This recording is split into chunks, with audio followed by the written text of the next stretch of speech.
Yeah. Hey. Listen, I was having too much fun with the music. I'm not even gonna lie. Bum bum bum. We Yeah. did the whole vibe. All our music is always like, we gotta do stuff. Yes. Okay. How y'all doing tonight, ladies? I'm doing great. We I mean, it's always a time when we get together.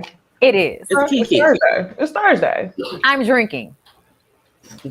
I got you, Bondy. Oh, Clink clink. clink, clink. Thank you. Okay. Oh, water drinking ass down. Okay. Right. I actually have a frappuccino today. And listen, I was supposed to go and get me some black girl magic, but I ain't making it out the house today. Because it's like Leo season now, I believe. So Oh yes, Jami. We can celebrate I'm you gonna soon. next time. For sure. There's an echo, and we don't know why. It is. Is it? I don't want It went away.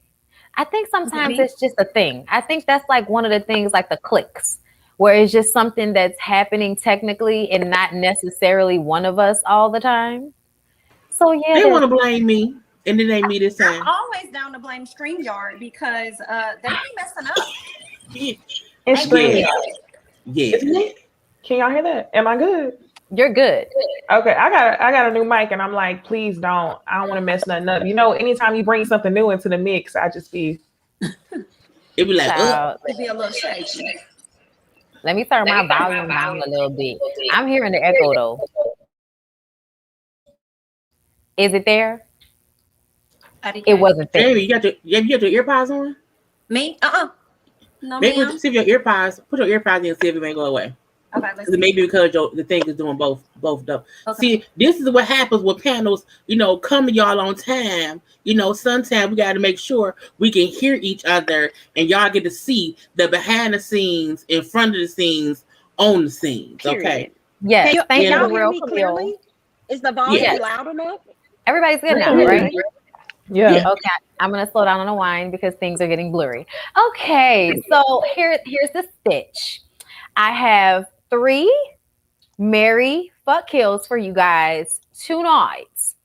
I don't want you to be alarmed. Some of the people are already dead. No, Okay. I don't want to fuck baby more. We've done The this way she before. said it. You're not really gonna, okay? Like, it's entertainment purposes only. It's not real. So I just want to say that. Yeah. And then we're gonna get into gossip, but not. I didn't even know how to title it or what to, intro it with, because it's just like, what the fuck is going on here? We must discuss. You know what I'm saying? So The that's what bullshit I'm of just it. gonna title it as. What the fuck is going on here? The bullshit of it all. Yes, into the bullshit of it all. Okay, Into the listen. thick of it. Right. Into the bullshit. Into the bullshit. Yes. Listen. Okay, into the shit of it. Into the shit of it. Listen, there we go. All right. So in true ladies first fashion, let's go ahead and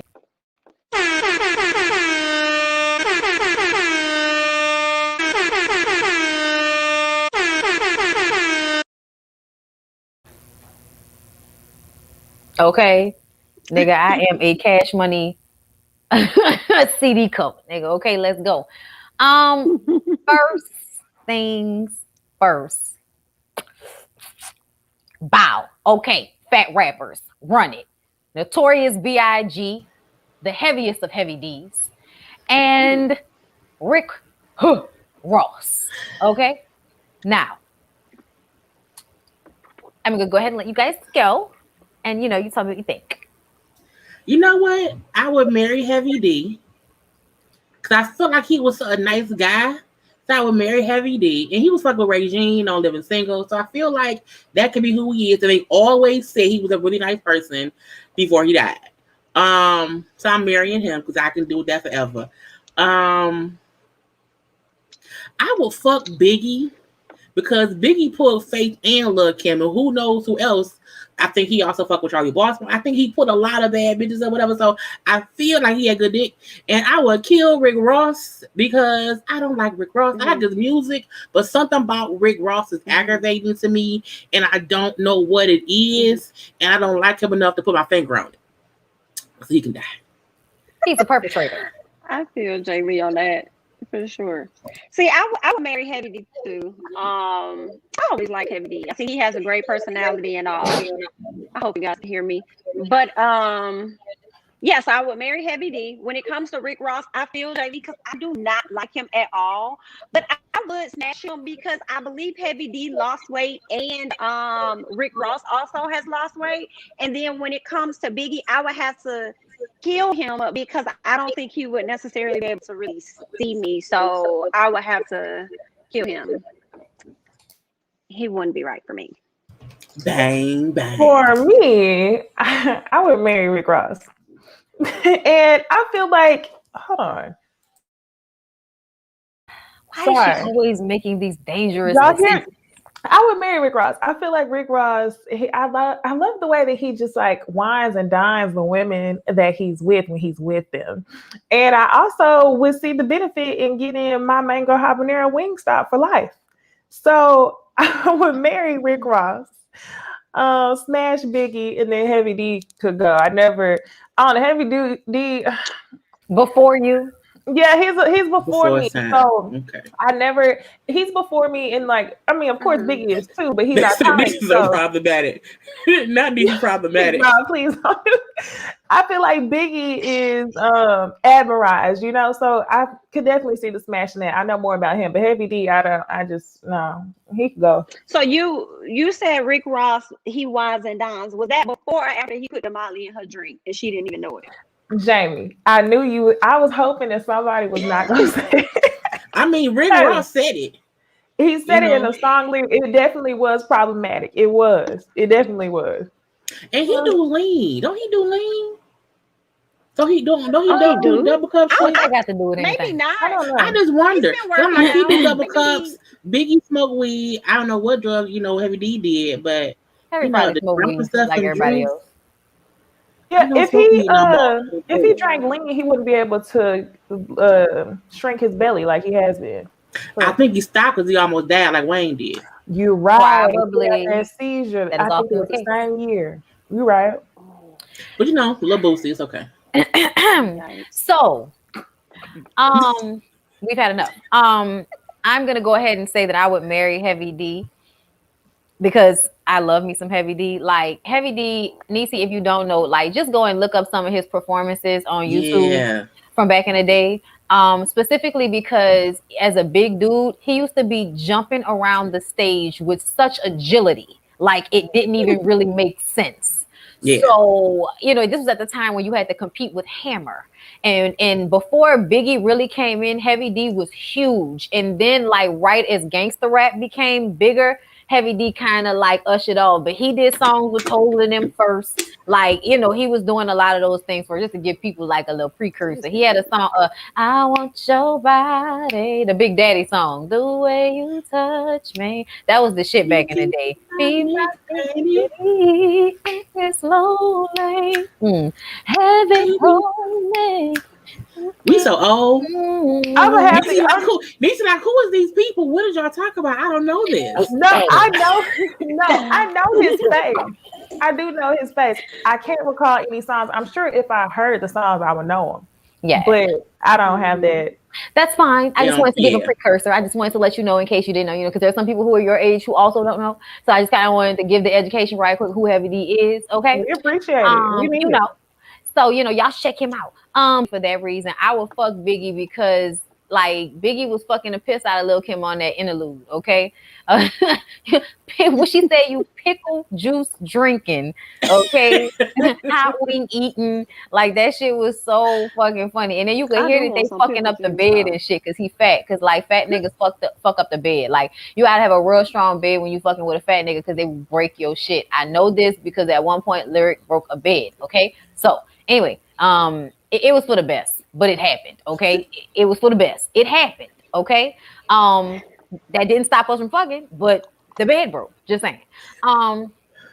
That's what it sounded like. And those are always good times. So that's why I would go ahead and fuck. I would fuck Biggie, and then he's my favorite rapper. So that's that. And then I would kill Rick Ross because don't put nothing in my drink, old pussy ass nigga. Like, tell me about the drugs. I'll probably choose to do them, but don't put them in my drink. Thank you so very, very much. Thank you, R. Marie, for the super chat. Necey, you did you at least see Heavy D on the episode of Living Single when he was dating Ray? I think she logging off because she don't want to say no. No, I didn't. Did you? But have you seen Living Single? I have seen Living Single. Okay. Now, I would have to binge watch Living Single to be able to recall moments, but I got to binge watch all the black stuff. The Living Single. I do. Love Jones. And she has yet to get started. And they're all at her fingertips. Have you seen Harlem Nights? To them all. Have you seen Harlem Nights? I haven't. Me and Necey are no longer friends. Me on this live. I'm deleting her now on my phone. I'm not talking to Necey for the rest of the week. We're gonna have to discuss this offline. Okay. we can further this conversation later. We love Necey, despite she hasn't seen there stuff. Are we love her. 500 people in the room on the backup channel after such trauma. So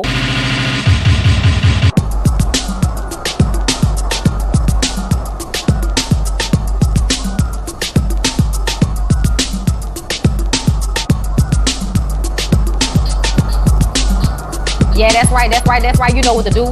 Like the video, you know what to do. Don't play no games around here.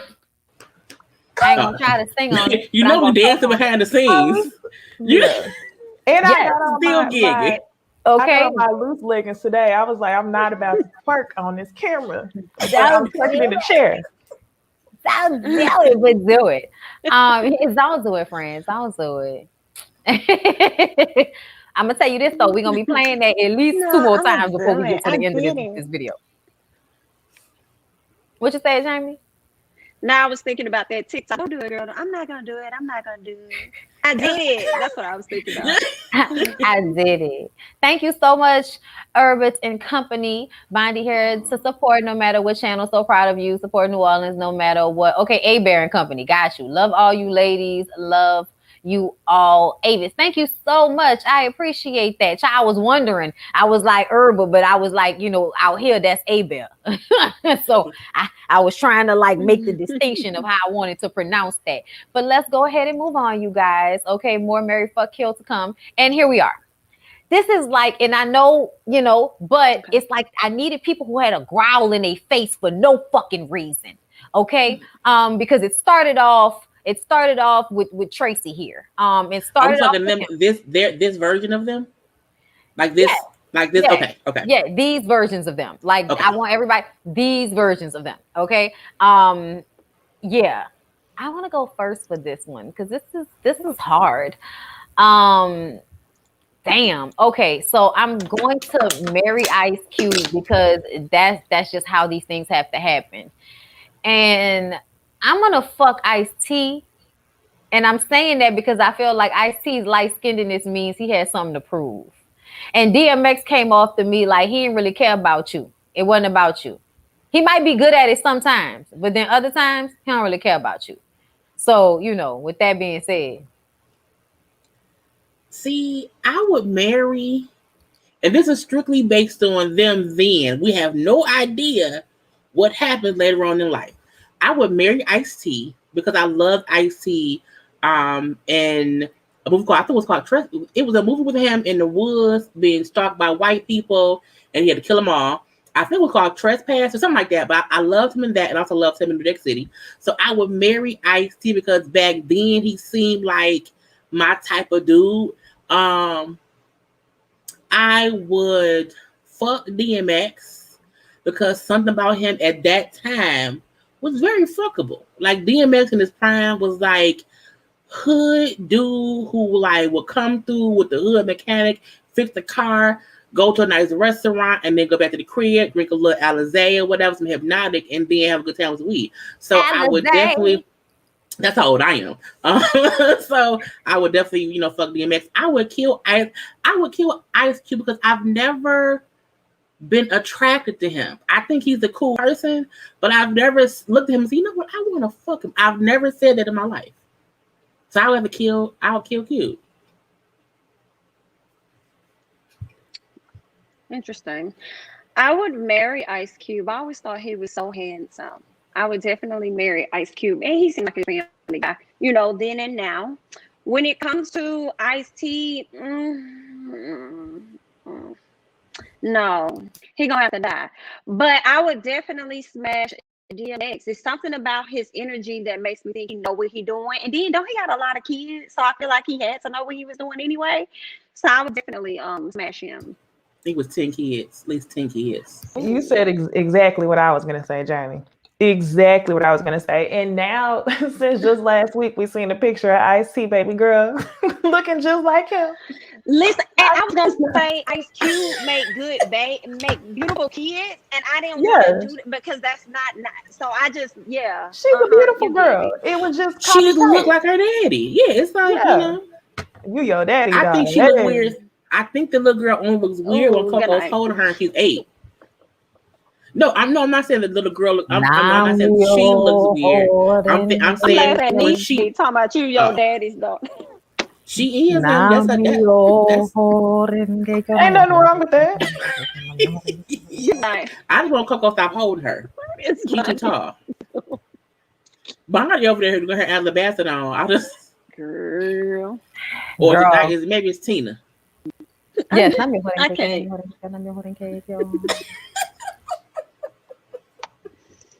I cannot. Okay. Did everybody go? Yeah, yes. I agree with Jamie 100%. Okay, next and last. So these are the lesbians. Okay. These women are lesbians. And I didn't know who was. Yes, they go together. I know these two, Tessa and Janelle. Yes. Very much so. Yes. What is the first lady's name? I forgot her name. Rutina Wesley. She's from True Blood. Her real name is Rutina Wesley. Rutina. Jamie said, okay. That's, our I'm saying that's pretty. Rutina Wesley. Okay. I'll go. Go ahead. I would marry Janelle. I love her. As far as smash, I'm smashing a girl from what is her name? Say it one more time. From our show. Which we Rutina Wesley. Rutina Wesley. I'll smash her because I'm gonna pull a Jay Lee. Out of the 3 of these, I feel like she would be most likely to pack a strap on. so that's my reason. And then Tessa could go, but that's just based off the fact of me loving Janelle. And yeah, that's easy. See, I would marry Tessa because Tessa to me looked like she owns a few dildos. So she may not have a strap on, but she got dildo because we know 2 different things. So I think she still, you know what I'm saying, whatever. So I would marry her. I would bang Janelle Monáe because something about her I feel like is like electric. So I think it'll be a good time. She gives me like young Erykah Badu.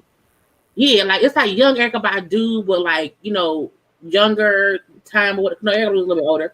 I think like a new age Erykah Badu. So I want to bang her.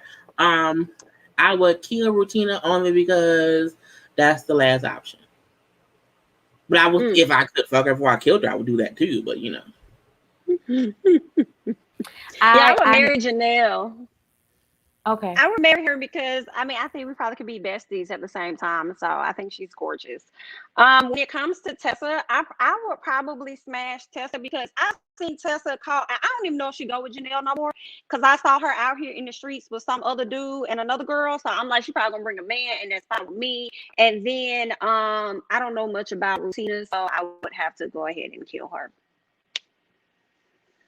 Okay, so I'm gonna go ahead and fuck Rutina straight off rip because she just seemed like she would be a good lay. I'm gonna marry Janelle for the creativity, intensity, and probably the good lay. And I'm gonna go ahead and kill Tessa because I just feel like she would make me feel like I had shit on my shoes. So, you know, I don't know. She can sometimes have like an air about herself where you don't know whether she gonna be intensely nice or super bitchy. So, you know, I don't know how she would feel about me.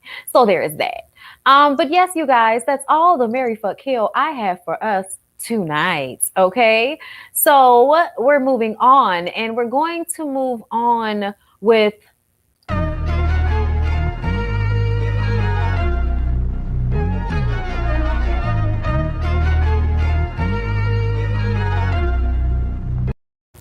okay. So I think I want to start here. Oh God, nope. I think I want to start here. Okay. So I don't know if you guys have heard, but Mila Kunis and her husband Ashton Kutcher, they got kids and shit, right? And they did a podcast recently, and they talked and said some white people shit. And people were like, this is white people problems, you know, because they don't like to wash themselves. And I've heard many times that like black people, the Moors, like historically were the ones that like taught white people how to be clean. And even in like for instance, when they came to Africa, they found out that the women in Africa did not die as often during childbirth, during cesarean, even all the way predating slavery, because they had banana alcohol that they would pour on the wounds and everything and then give her for the pain and stuff like that. So they had a lot more successful cesarean surgeries pre-slavery in Africa. And so they came here. I keep saying here, but y'all know what I mean. They came to Africa in order to like figure those things out. And it's like, yeah, y'all just don't clean up behind yourselves the way y'all supposed to, and y'all feel like it's a waste of time. Like we found out they don't wash legs, but apparently Mila only like washes her face twice a day, and they clean the crotch and underarms, but that's about it. And then with their kids, they said unless they see actual dirt on their kids, then they don't wash them. I really feel like they was joking with needing dirt. I was like, you can't. I really was like, okay, that part had to be a joke because that's nasty. The whole thing where white folk don't use washcloths, they use their hands. How some of them do not, bathe daily. That's weird. I don't know any other way to say you're supposed to, if you have access to water and soap, you're supposed to bathe daily. Now, I know when she brought up how as a kid they did have hot water. So I do wonder if for her, because she grew up poor and she didn't have access to that, if she thinks that shit is normal, but it's not. But I appreciate that she at least wash her cooch and her armpits, even if her children are filthy until they're clean. I don't get it. When I heard this story, I was like, I will never get it because you get it. They should not. Why are y'all back at it again? We was just talking about y'all not washing y'all's legs in the shower a year ago. Okay, we was just talking about it. And y'all know the people on TikTok, I didn't say it, but they always talking about the smell of wet hot dog water. Why do y'all know the stereotypes? Y'all continue to tell us that y'all ain't washing. And just like Jay Lee said, if you have access, I don't see why you don't do it. But at the same time, I'm like, this is a married couple. And if y'all cool busting and laying up next to each other, busting it wide open and both of y'all just taking bird baths, that's fine with me. But as far as the children, like, why wait until you see dirt on them? No. I hope that was, I really, because that's, somebody called that one. That's a CPS issue.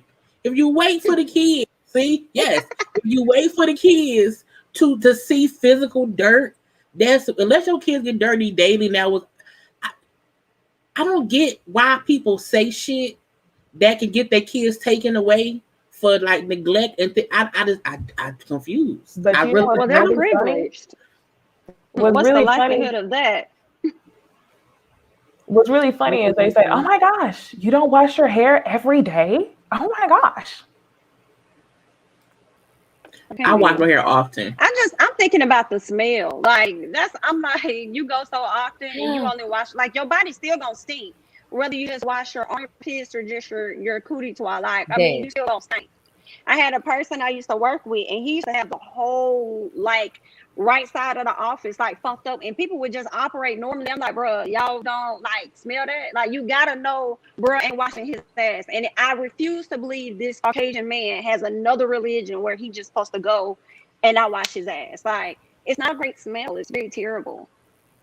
And it's not It fair just to the doesn't make actors that y'all work sense. with either. Y'all have to do these kissing scenes and stuff with. Like, that's just, it's not fair. Terrible. And why y'all not watching y'all kids? Okay, that's why I'm not going to school. They playing with little John and little Bobby, and it's staying. I never got why y'all. white folks smell like white dogs. Because I feel like I never got that always either. been a In thing. school, as soon as they would start sweating, it just smelled like wet dog around here. And I'm just be It's like, 'cause that's it's so the weird. dirt. Black people don't never smell like that. They might smell like outside, like grass and shit. You know what I'm saying? But not like wet dog. That's so weird. But I think it's their hair though. I do think it's like the texture of hair in the oil that they excrete in their hair, which is why they have to wash their hair so often versus us. Our hair does not excrete the same amount of oil in the same way. But outside of that, this conversation led to something else, ladies, and I felt like this is something that we could actually have an opinion on. For real, for real. Do you wash your face with a washcloth? Or do you use your hands or another tool? I personally have a Foreo that I use. The only time I use a rag is when I get the coal out of my eyes and shit in the morning. Because the Foreo just doesn't do it. And sometimes, like with my nails, I don't want to poke myself in the eye that early in the morning. So I have, I use the rag and I round the eye it, but I do not like sit there and like wash my face with a rag. Somebody wanted to like come at me sideways because they was like, if you use clean towels, then it shouldn't. I'm like, no, even if you wash your towels, after a while, your towels will retain some type of bacteria after a while, which isn't good on your face if you have sensitive skin like myself. So I just wanted to ask you ladies, like, what did y'all prefer? Do y'all use rags? Do y'all use your hands? Yeah, I don't use a towel. I don't use a towel on my face. I actually always wash my hands before I wash my face. Wash my hands, and then I use my hands, to wash my face, and then I'll use my exfoliator as well to go behind that. But not every day, just every other day or so is what I do. So I have a routine. Okay. So I use a rag first, but I have a million rags. Every day I use a rag, wash the face because I want all the stuff on my face. I then I get in a shower, hot water, steam on my face. I then use my hands for my cleanser. Do that, clean it off with water, and I dry my face off with napkins, and I just pat and I let it go. That's routine. But I like both. I agree. I only use a rag to wash my whole face if I got like a fresh set of lashes or something like that, and I just want to be real. Yeah. But I use my hands, like all y'all said. I would just like to say that the Glam Twins told me that when taking your makeup off, don't use the wipes because they actually they make you age prematurely by creating more wrinkles, but by you stretching your skin. And it also doesn't even get as much makeup off. So you should get like makeup removers, like and usually they're like oils. So like oil-based soaps and stuff like that. I bought a real expensive one, which I really like. But at the end of the day, child, you could use any type of jojoba, sweet almond, or any type of oil that goes on your face and doesn't break you out. A carrier oil. You can use that to get your makeup off, and it gets it off easier. Yes, and it doesn't, do all of this to your skin. Okay, that's another reason why. Because I only wear lipstick. I use baby wipes for my lipstick because again that's what it is. I got a bad batch of wipes and my face broke out. But usually I'm fine, so I had to get a whole new batch of baby wipes. But usually because I don't wear anything besides lipstick, so I'll use that for my lips and that's it. But I can't use any oil because my skin keeps like if I put oil on my face, I'm just. Do you use sunscreen? No. Stop doing that. Okay, I'm gonna tell you what you need to do. Because this is okay. Target has the Black Girl sunscreen. Okay. Well, I have night and day cream.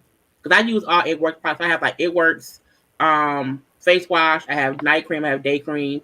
So I don't put much else on my face. But my day cream have SPF. Ground. I gotta read the bottle. I think it might. I think It Works. I think it does, but I don't use specific. Okay, let me let everybody else know about this Black Girl sunscreen. It is 45 SPF. It is gel based and it does not leave a white cast. And if you get the matte kind, which is the 45, because the cream kind is 30, and that's still good because that rubs in real good and it doesn't leave a white cast. But the gel, you can't even really feel it going on. I be having to like really look at how much I put on in order to feel it going on because it goes on so like flawlessly. And then it have my skin looking all matte and it make my pores look smaller. So on top of like the coverage, like I'm just letting y'all know what I learned, child. Okay, you can take it, you can leave it. I have the SPF 30 of the Black Girl sunscreen. Is I actually noticed a difference in my face, like for real, for real. Shout out to LA Beautyologist, Black esthetician on Instagram. She be sharing the secrets. Like I had changed my whole facial routine to everything she said. And a lot of the, like I used to have dark spots all over my face. The dark spots start going away. Stop using the makeup wipes, like Bondy said. Start using the oils, using the toner, all that good stuff. And it's not even like a crazy routine. It's probably like 3 to 4 steps, and that's it. Me too. Yes. Very simple. CeraVe foam and wash. Then I have like a light kind of mint toner. And then I have vitamin C to help me like get rid of marks or whatever. And then I have like my night moisturizer, and then I have my daytime, which is the Black Girl sunscreen. And I also do love a good serum.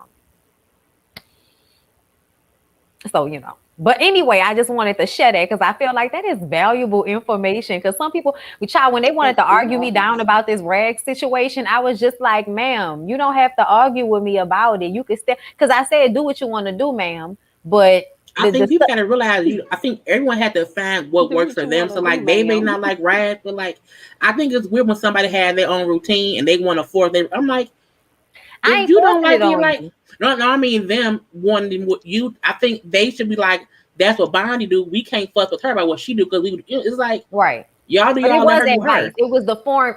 I wrote it in the form of, listen, y'all, stop this, do this. But it's because that's what all the beauty gurus and it's what my esthetician and my dermatologist say. Because y'all know I got both of those things because I have, problematic as fuck skin. So I have to keep an eye on these things. All right, y'all. So moving on from that, this subject came up. Well, these people came up. So I'm gonna run with this. Who is these people? I'm about to explain. This is PJ Washington. Are they real people? I thought it was ghosts. I'm sorry. I thought it was real people. PJ Washington and Brittany Rayner. He is 18. She is 26. Okay? She has been known to fuck with athletes. Okay? She's been seen on social media saying, you really want to come up, you really want to get a bag, fuck with athletes, they're so dumb. And she ended up fucking with this 18-year-old boy and getting pregnant by him and then dumping him after having the baby. And he tweeted recently saying it was all a lie. Like she, Is he 18 in this picture? Probably. He's had a harsh life. He's had a harsh life. I don't know. He's had a harsh life. But I know people were making it seem like Brittany, like, if the roles were reversed, would y'all be looking at her like she was some creepy ass nigga, because of how, if it was an 18-year-old girl. I'm like, but at the end of the day, like the actual act of being fucked, I feel like takes a lot of that pressure out of this. Like at the end of the day, who's doing the fucking around here? Because a lot of the times I feel like that's the person that's probably in control of this situation, because at any time this can turn problematic if they choose for it to be. You know what I'm saying? So I feel like you can't really compare it, not really, but at the same time, yeah, bitch, you flaw. Go ahead, y'all, run it. Is they mad because is the issue that she finessed a baby out of him and he's upset because she did it for the money? Mm-hmm. And everybody's feeling like, that's some creepy, old bitch shit to get an 18-year-old to get her pregnant so that she could get all that man money. I mean, truth be told, if the roles were reversed, it would be flawed because they would then say he preyed on her because she's younger. So I agree with that, but I also feel like he looks fucking 40. So I feel like, did she know he was 18? So it confuses me on I'm sorry. Now he got that LeBron James disease. That's not that. Oh Lord Jesus, LeBron don't look that old. But I don't know if It's He's weird. 22 Okay. now. He was 18 at the time that they got together, right? Because that's what I read. I think anybody who is 18 dealing with somebody who is 8 to 10 years older, it can be flawed because it can seem like you're looking for someone who's young-minded, even though he look like a grown-ass man. And not only that, men mature slower than women, so he may be 18 and 8, he's still 12 in his head. So I think she is flawed. But again, I mean, what was his mom and daddy? What was the parents? Like, get this whole away from your Once son. you get that ground, ain't nobody, no mom, ain't no daddy coming in between him and that ground. But yeah, I mean, she ain't shit, but she wanted a check forever. So now she got a little forever check. But I would be pissed if I was her. If I was his mom, I would be upset. I think it does seem predatory. I mean, I ain't gonna make it seem like this girl's a predator, but I have heard of this girl before. Okay, she's very on brand with the India loves and stuff like that. She even wrote a book called Judge's Cover where she talked about like multiple dudes who she had dated. So I'm just like, part of me feels like he was excited to date this girl because of who she was. But at the same time, I'm kind of just like, it wasn't very smart. And if the roles were reversed, I definitely would be disgusted. I still am disgusted, but honestly, I'm not surprised because she's already branded herself as a city girl. That's what I'm saying. If I didn't know that she branded herself that way, I'd have been like, what grown ass woman would do it? But in this situation, because I know how she's branded herself, I'm just not really surprised. And part of me wonders if he knew who she was. He had to, because she's been around. I'm sure his homeboys probably tried to tell him. I feel like it is predatory of her. I'm thinking about myself and my child about to be 18 in a few months. I'm like, I would feel away. You know what I'm saying? But I wouldn't put it just on her. I'll be on his head because I'm sure his mama probably was on his head. Like I told you about this girl.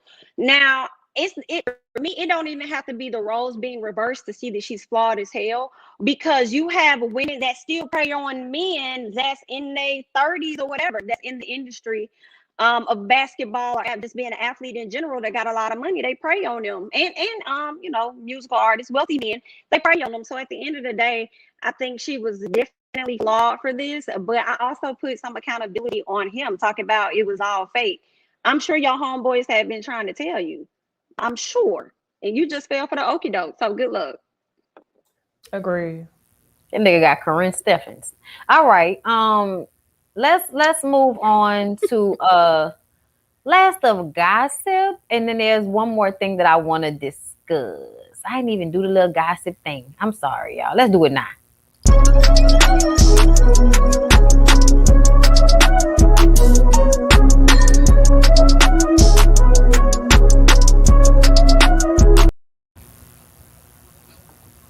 Okay. All right. That shouldn't have been up there. Okay. Here we go.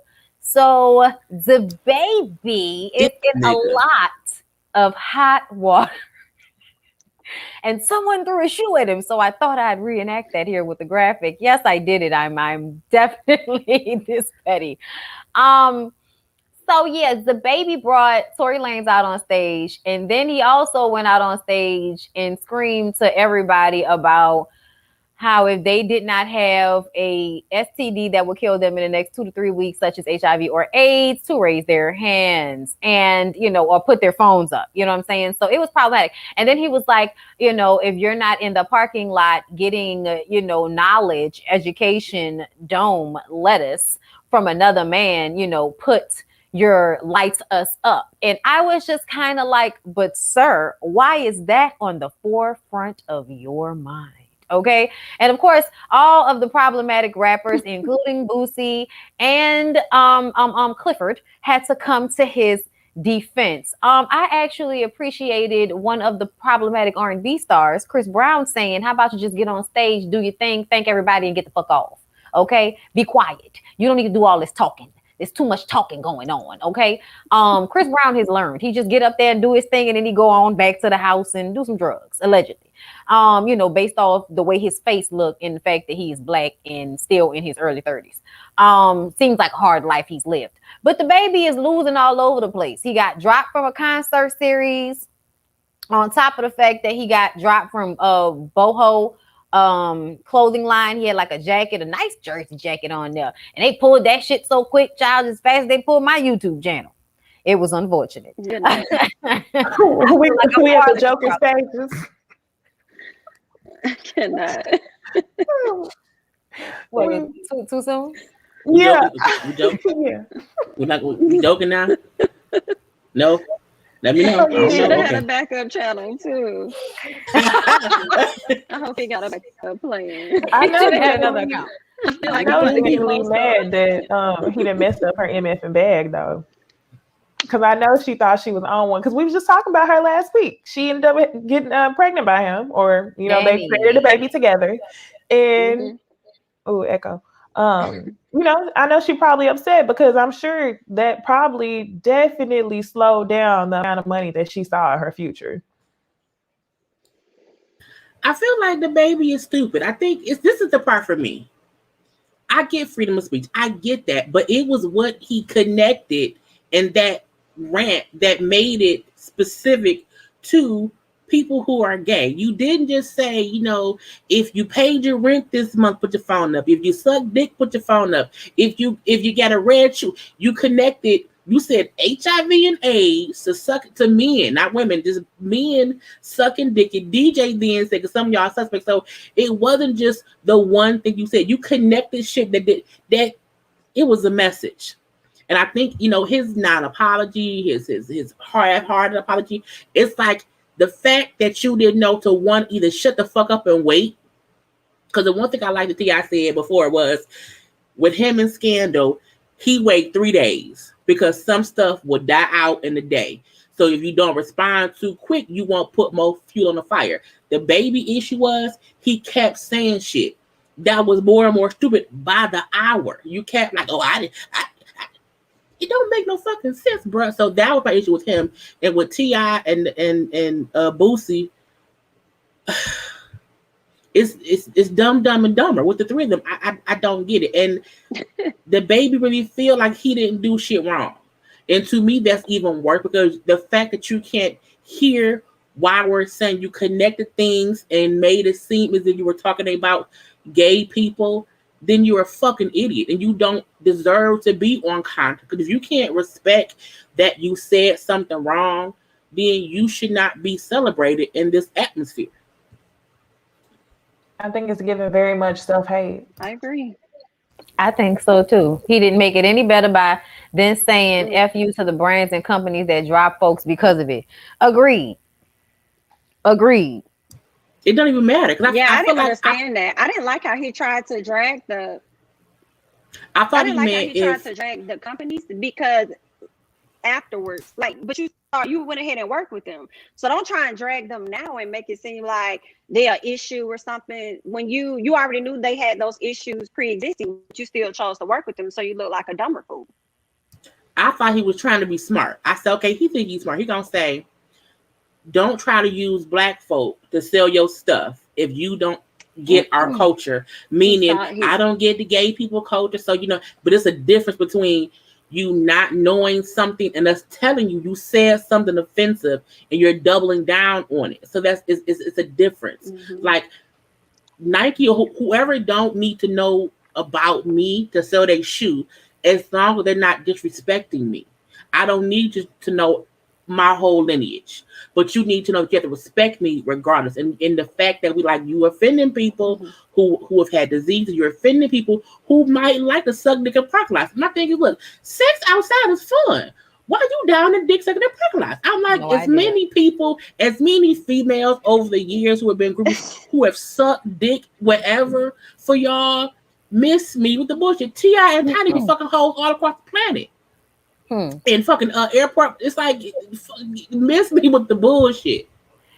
This ain't about being called bitches and hoes. This is about somebody getting up there spreading misinformation that is tied to ignorant rhetoric. Like that's what we're talking about here. Okay, somebody saying something that was completely out of pocket, disrespectful, and wrong because it was in fact wrong, not because it was an unpopular opinion.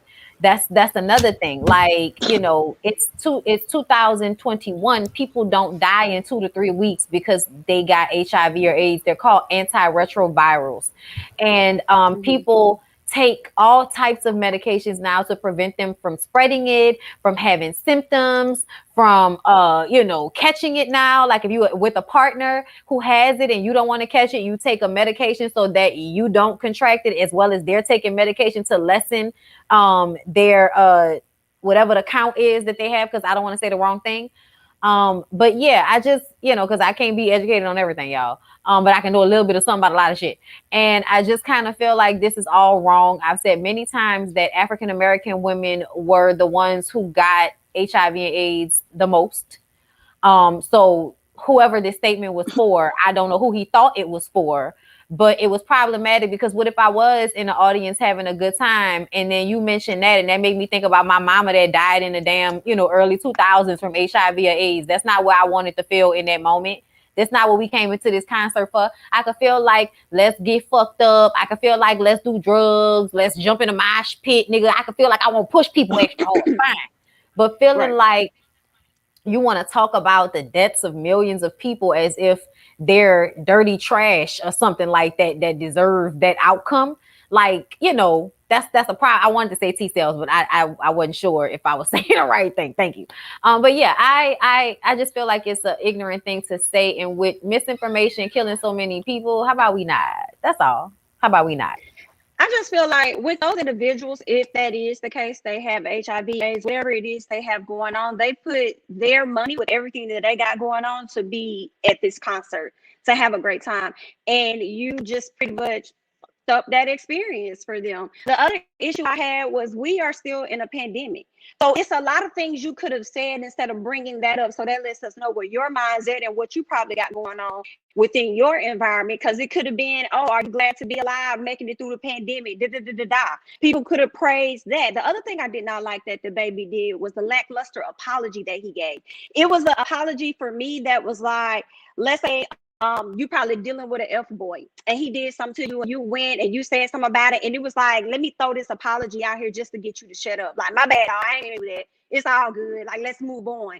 It was a let's move on apology instead of sitting down and taking accountability for your actions, recognizing what it is that you did wrong and trying to do better moving forward, which would have been accepting your fault with the video or with the Twitter post or whatever you wanted to do, and then taking a step back from social media. But instead, you continue to chastise people, and then you went so far as to condemn the brands that you chose to work with. So you look like a fool yet again.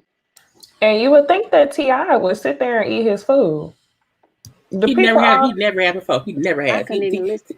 Why can't you just sit there and eat your food? Yeah, I didn't say what I thought. What did it say? What Sally says about Susie says more about Sally than it does about Susie. So whatever the baby was drunk or high off of, drunk man sober thoughts, he didn't told exactly what he was thinking, getting real specific with that parking lot. So I hope that he does whatever self work he needs to do, because it has to do with himself and nobody else. Okay. Okay. And from there, we're gonna go ahead and move on. Okay, so y'all, this is the one I didn't know like what I was supposed to title this, but I guess it's I don't fuck with you. I guess child, all these people is really I don't fuck with you at the end of the day. We don't fuck with none of this dirty, disgusting, ignorant shit. Okay, but this right here I thought was interesting. Okay, this is Dr. Han Jo Kim and his soon-to-be not even ex-wife, because he wants to get an annulment wife, Miss USA Hopeful Regina Turner. So basically, y'all, he's seeking annulment because he found out that she had made $700,000 while working as a call girl, living a double life before and after their wedding in 2015. Okay, so he actually found out about it. He was on her computer one day and saw a text message, like a little freaky deaky text message. And so he started like deep diving and found all of these clients sending her messages. And basically, she was doing it before they got together. And she is doing it, she was doing it during their marriage and was lying about it. She would say she was going to hang with her friends, but she would be going to meet with these men. And this man is a prominent surgeon, so it doesn't really make sense why she would need to do that for the money. But that just goes to show it probably was about more than the money. But anyway, y'all, the main thing is that people were actually going in on him like, oh, he should have done his research first. And I'm just kind of like, what research? Is there a whole facts out there he was supposed to check online? Like, how was he supposed to research this? Which y'all think? I'm team him. I feel like if we're dating and you are literally a call girl and you are a call girl before I met you, don't tell me, and you then is one thing to have a past. That I don't before me. I get the whatever. But the fact that she continued doing it while with him is horrible. I think if a man was out here being a man whore against his wife, no, she ain't shit. Like, you were a call girl while being a married woman, and you never told your husband about your past or your current or your future. So she shouldn't get no money. It should be a no. It never happened. It was a figment of his imagination. That's fucked up. That is fucked. Cause you out here fucking other people who probably know me, and they know they fucking you. So I looked up because I don't know, bitch. You embarrassed me. Oh wow. And then it was prominent people too. It wasn't just no regular like men. It was like rich, prominent men that she was sleeping with. That's deception. Like to me, that's full-fledged. It's one thing to get married and have an affair. Okay, that's deception. But it's like, come to BET. That's true life deception. Because you had a whole private, because I think escorts are secretive, like the rich ones are. So I feel like it wasn't like, she wasn't on Backpage. She wasn't on Black Planet selling pussy. She was somewhere on fancy escort white woman with red hair.com or whatever, so he ain't know. Like Nia Thornton. Yes. She had a ball gown on. I'd be mad if I'd be mad. She a whole this lady here is a whole finesser. Baby girl was doing this before she got married and had the audacity to do it after she got married. For how long? I can't take it. Listen, I don't blame him for wanting to get an annulment. Like, let's act like this never happened. Like, I'm surprised she got away with it as long as she did. And maybe he was just too busy to realize that something is a little off. He really, really trusted her. Interesting. I don't blame him. And the scammer. Not it's a job. Just looking at them on the screen, y'all, they look so random together. Because she has like a very young like face that a lot of weird dudes will pay for. So part of me wonders if he met her that way and thought that maybe she stopped and she never did. Who knows?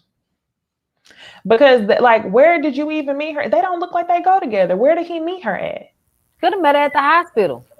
Yeah, it could have been. I think a lot because like Amber Rose and Wiz Khalifa was a weird couple. Beyonce and Jay-Z is a weird couple. I think I don't think so. No, I don't think so. Amber and Wiz, I feel like they go together. And Jay-Z and Beyonce, these two, she looks like she's 18. But I think that's somebody he would seek out. You got to think about rich men. Rich men like young women. So even though he's young and attractive, he's still probably a rich man looking for what all of the other rich men are looking for, which is some young looking arm candy. Yeah. Yeah. Because most doctors' wives, at least the fancy surgeon wives, they all look like this. Like young, not young bimbos, but like young women who like, a nice hotel. Yes, ma'am. After she had a little cough, I don't blame him. I don't blame him at all. But I just thought it was interesting because it was like, you should know her back. Like, how the fuck I'm supposed to find out about that? Anyway, y'all, it is time to move on.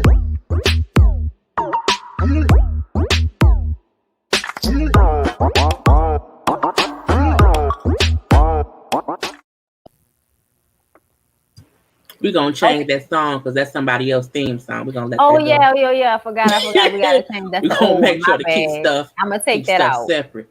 I'm gonna take that out. My bad, y'all. I'm sorry, whoever that person is, because I don't remember. Because all these songs be sounding the same to me. Mm-hmm. They kind of do. Them royalty-free songs. Okay, don't they though? We be so limited. We do. Oh, but you know what though? Before we get into that though, light it up. Let the algorithm know that y'all like what y'all seeing on here tonight, that y'all enjoying the show. Okay, that we ain't stopping out another thing. We ain't stopping out a goddamn thing. We still here. Y'all don't know. Y'all wish y'all knew, but we still here. Okay, what you thought? Bitch. Okay, like it. Y'all didn't see it. It's I like saw musical it. chairs when the music plays. Yes, it really is. Y'all don't even see what was going on, what was shaking and what was going down backstage. Anyway, let's go ahead and start off with sisters. So y'all, this episode wasn't really much. Okay. Gary was on the phone with a therapist instead of being in the bathroom fucking a random. Danny is thirst trapping in a Lil Bo Peep dress because she tired of Preston, but she ain't told him yet. Sabrina runs into her old classmate who is now a stripper and looks a lot like Calvin's more attractive younger brother. Fatima checks the shit out of Hayden and Zach and threatens to switch off her scent switch and become Medea. So, that's all that really went down. I'm gonna just go ahead and say Gary and Andy work on my fucking nerves. Danny thirst trapping is stupid. That dress was terrible. Why are the curls get it girl curls? That's what they are. Sabrina, why are you thirsty for the same type of effeminate man? Let's be real. We have to wonder about these strippers sometimes, and she always loves her. A man she has to put a question mark behind. Okay. Fatima checking the shit out of Hayden and Zach was very comical to me. And then getting the dick thereafter was also really nice. So that was great. What do you guys think? I'm over Tyler Perry. I watched the show just before we got on live because I'm like, I have to. I'm not. The have and the have nots ruined me, so I can't keep supporting him. And Sisters is a good-ish show, but the fact that wedding dress that Danny wore, the fact her friends thought it was cute was a fucking lie. The only good part is Fatima and Zach and her checking Hayden, and then Zach fucking her. Karen being upset with Andy pissed me.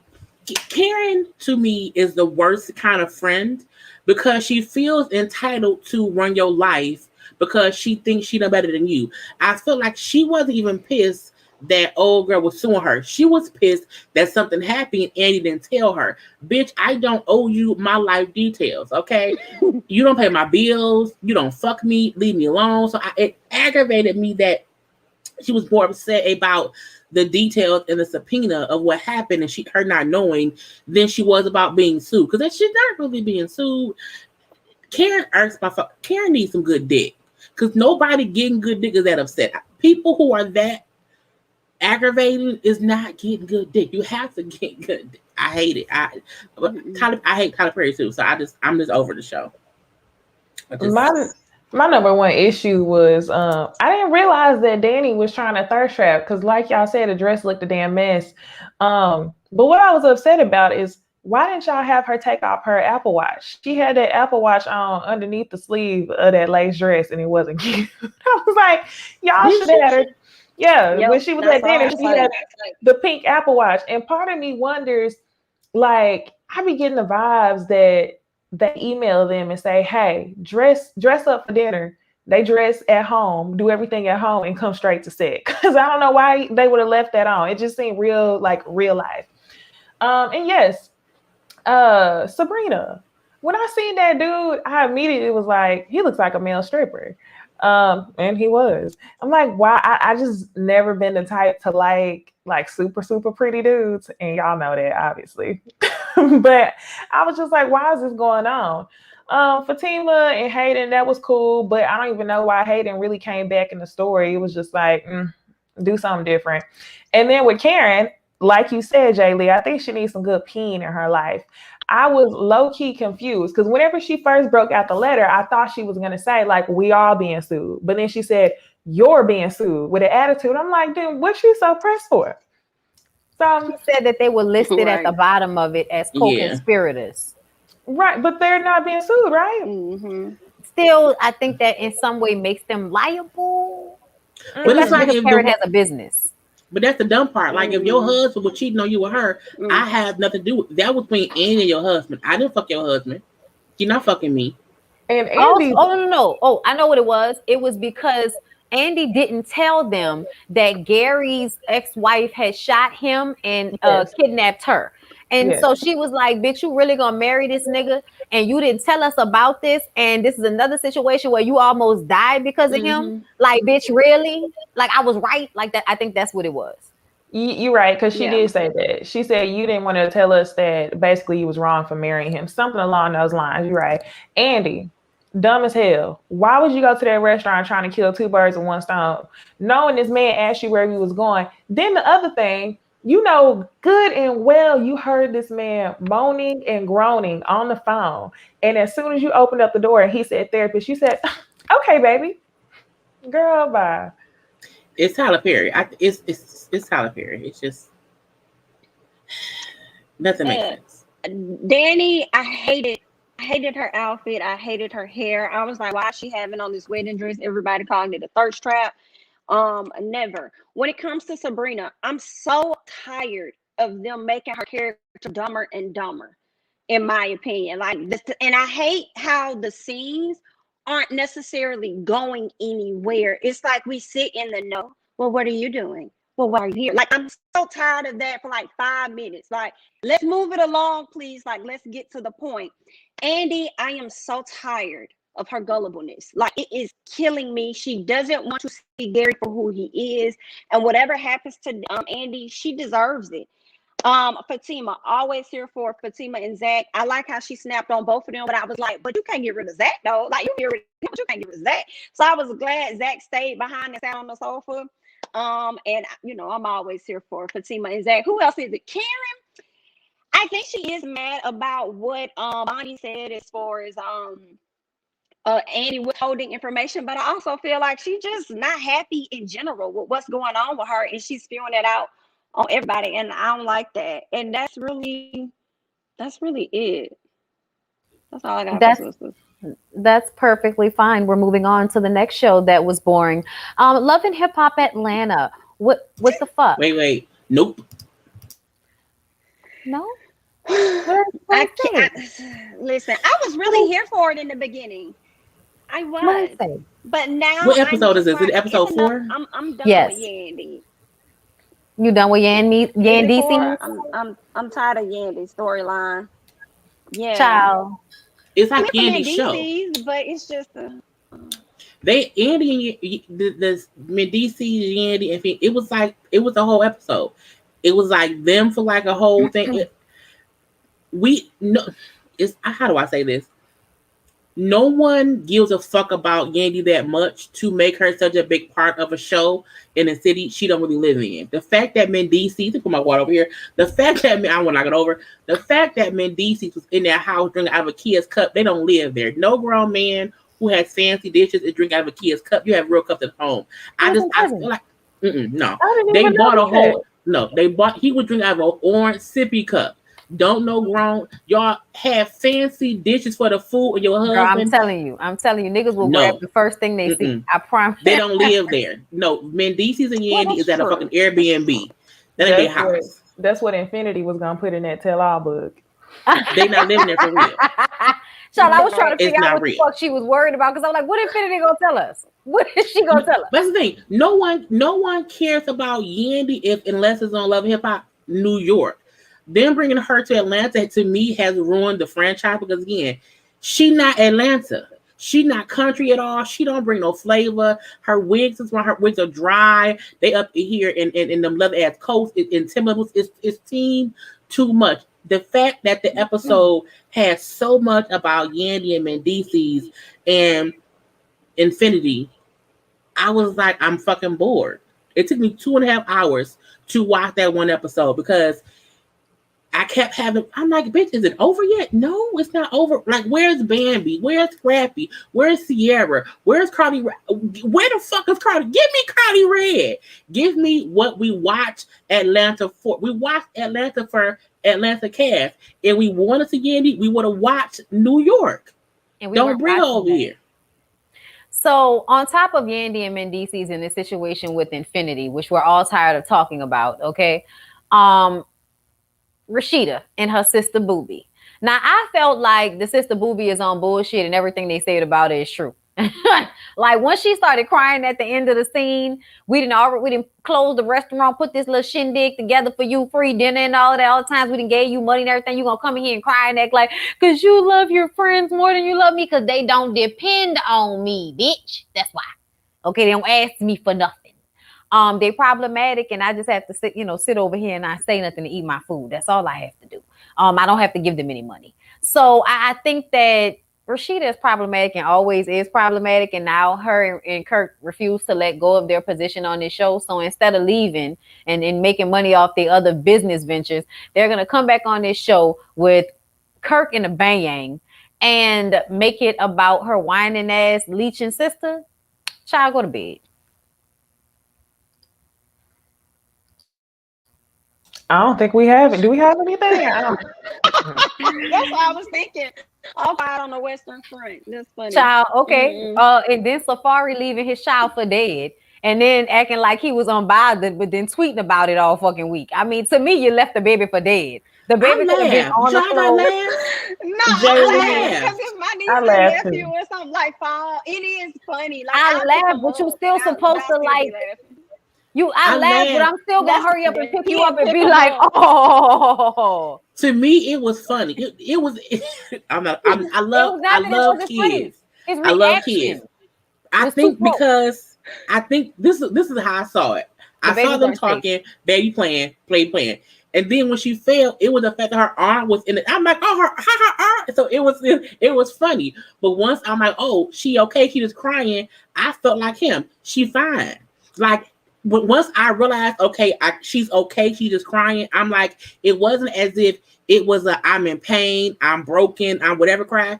It was I mean, that's what Shabby said. But I felt like he didn't have a bad reaction. He was in shock, like, is she okay? Okay, she's fine. Ha ha ha ha ha. I felt like Erica grabbed the fucking guitar and at the baby. To me, I'm like, fuck the guitar, bitch, grab the baby. The guitar was on top of the baby, so she picked the guitar up. Well, yeah, I still gotta get the guitar off the baby. She was fine. That little girl was fine. The baby is pinned under the guitar. She was okay. It was low-key kind of funny to me until I felt like she fell on her head.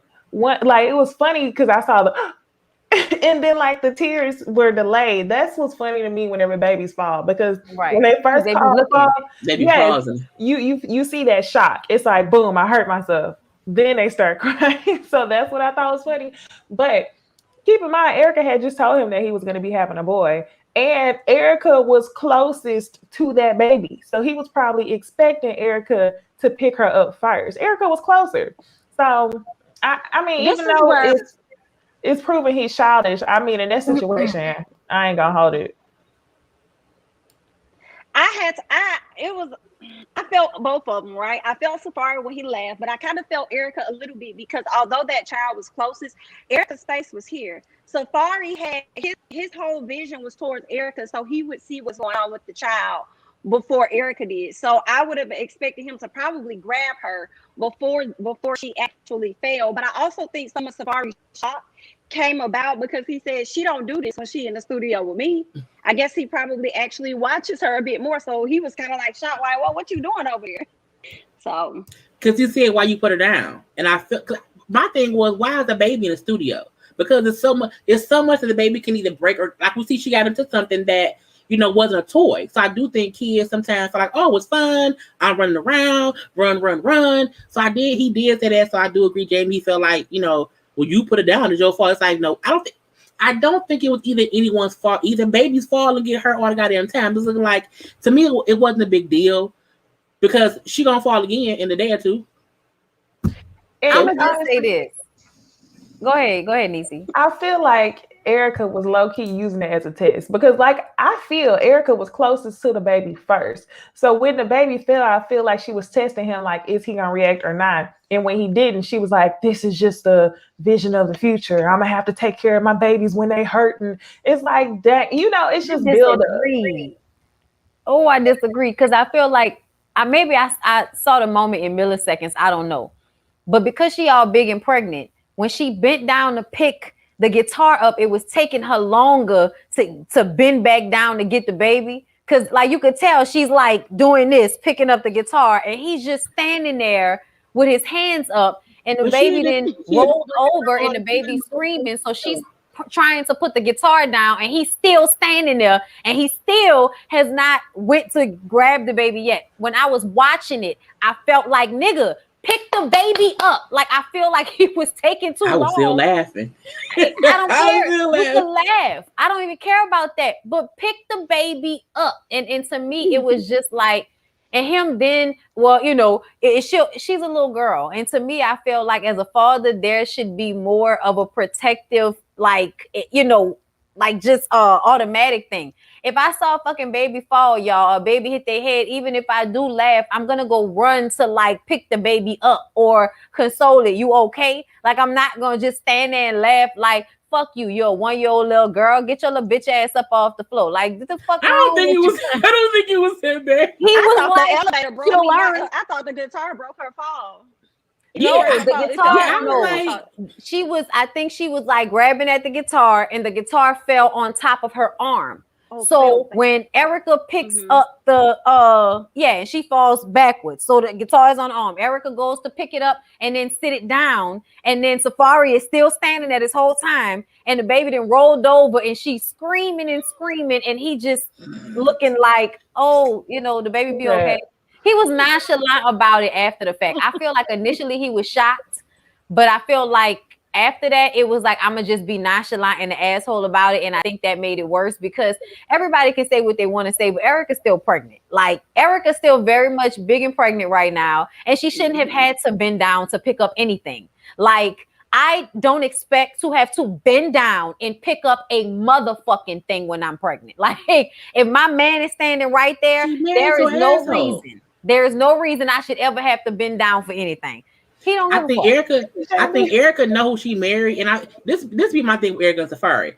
No one feels like Safari is a good guy and like he's off the hook, but we also feel like I feel bamboozled and led astray. I don't. I feel like we all knew who they were, and when they were dating, we said this is on some fuck shit.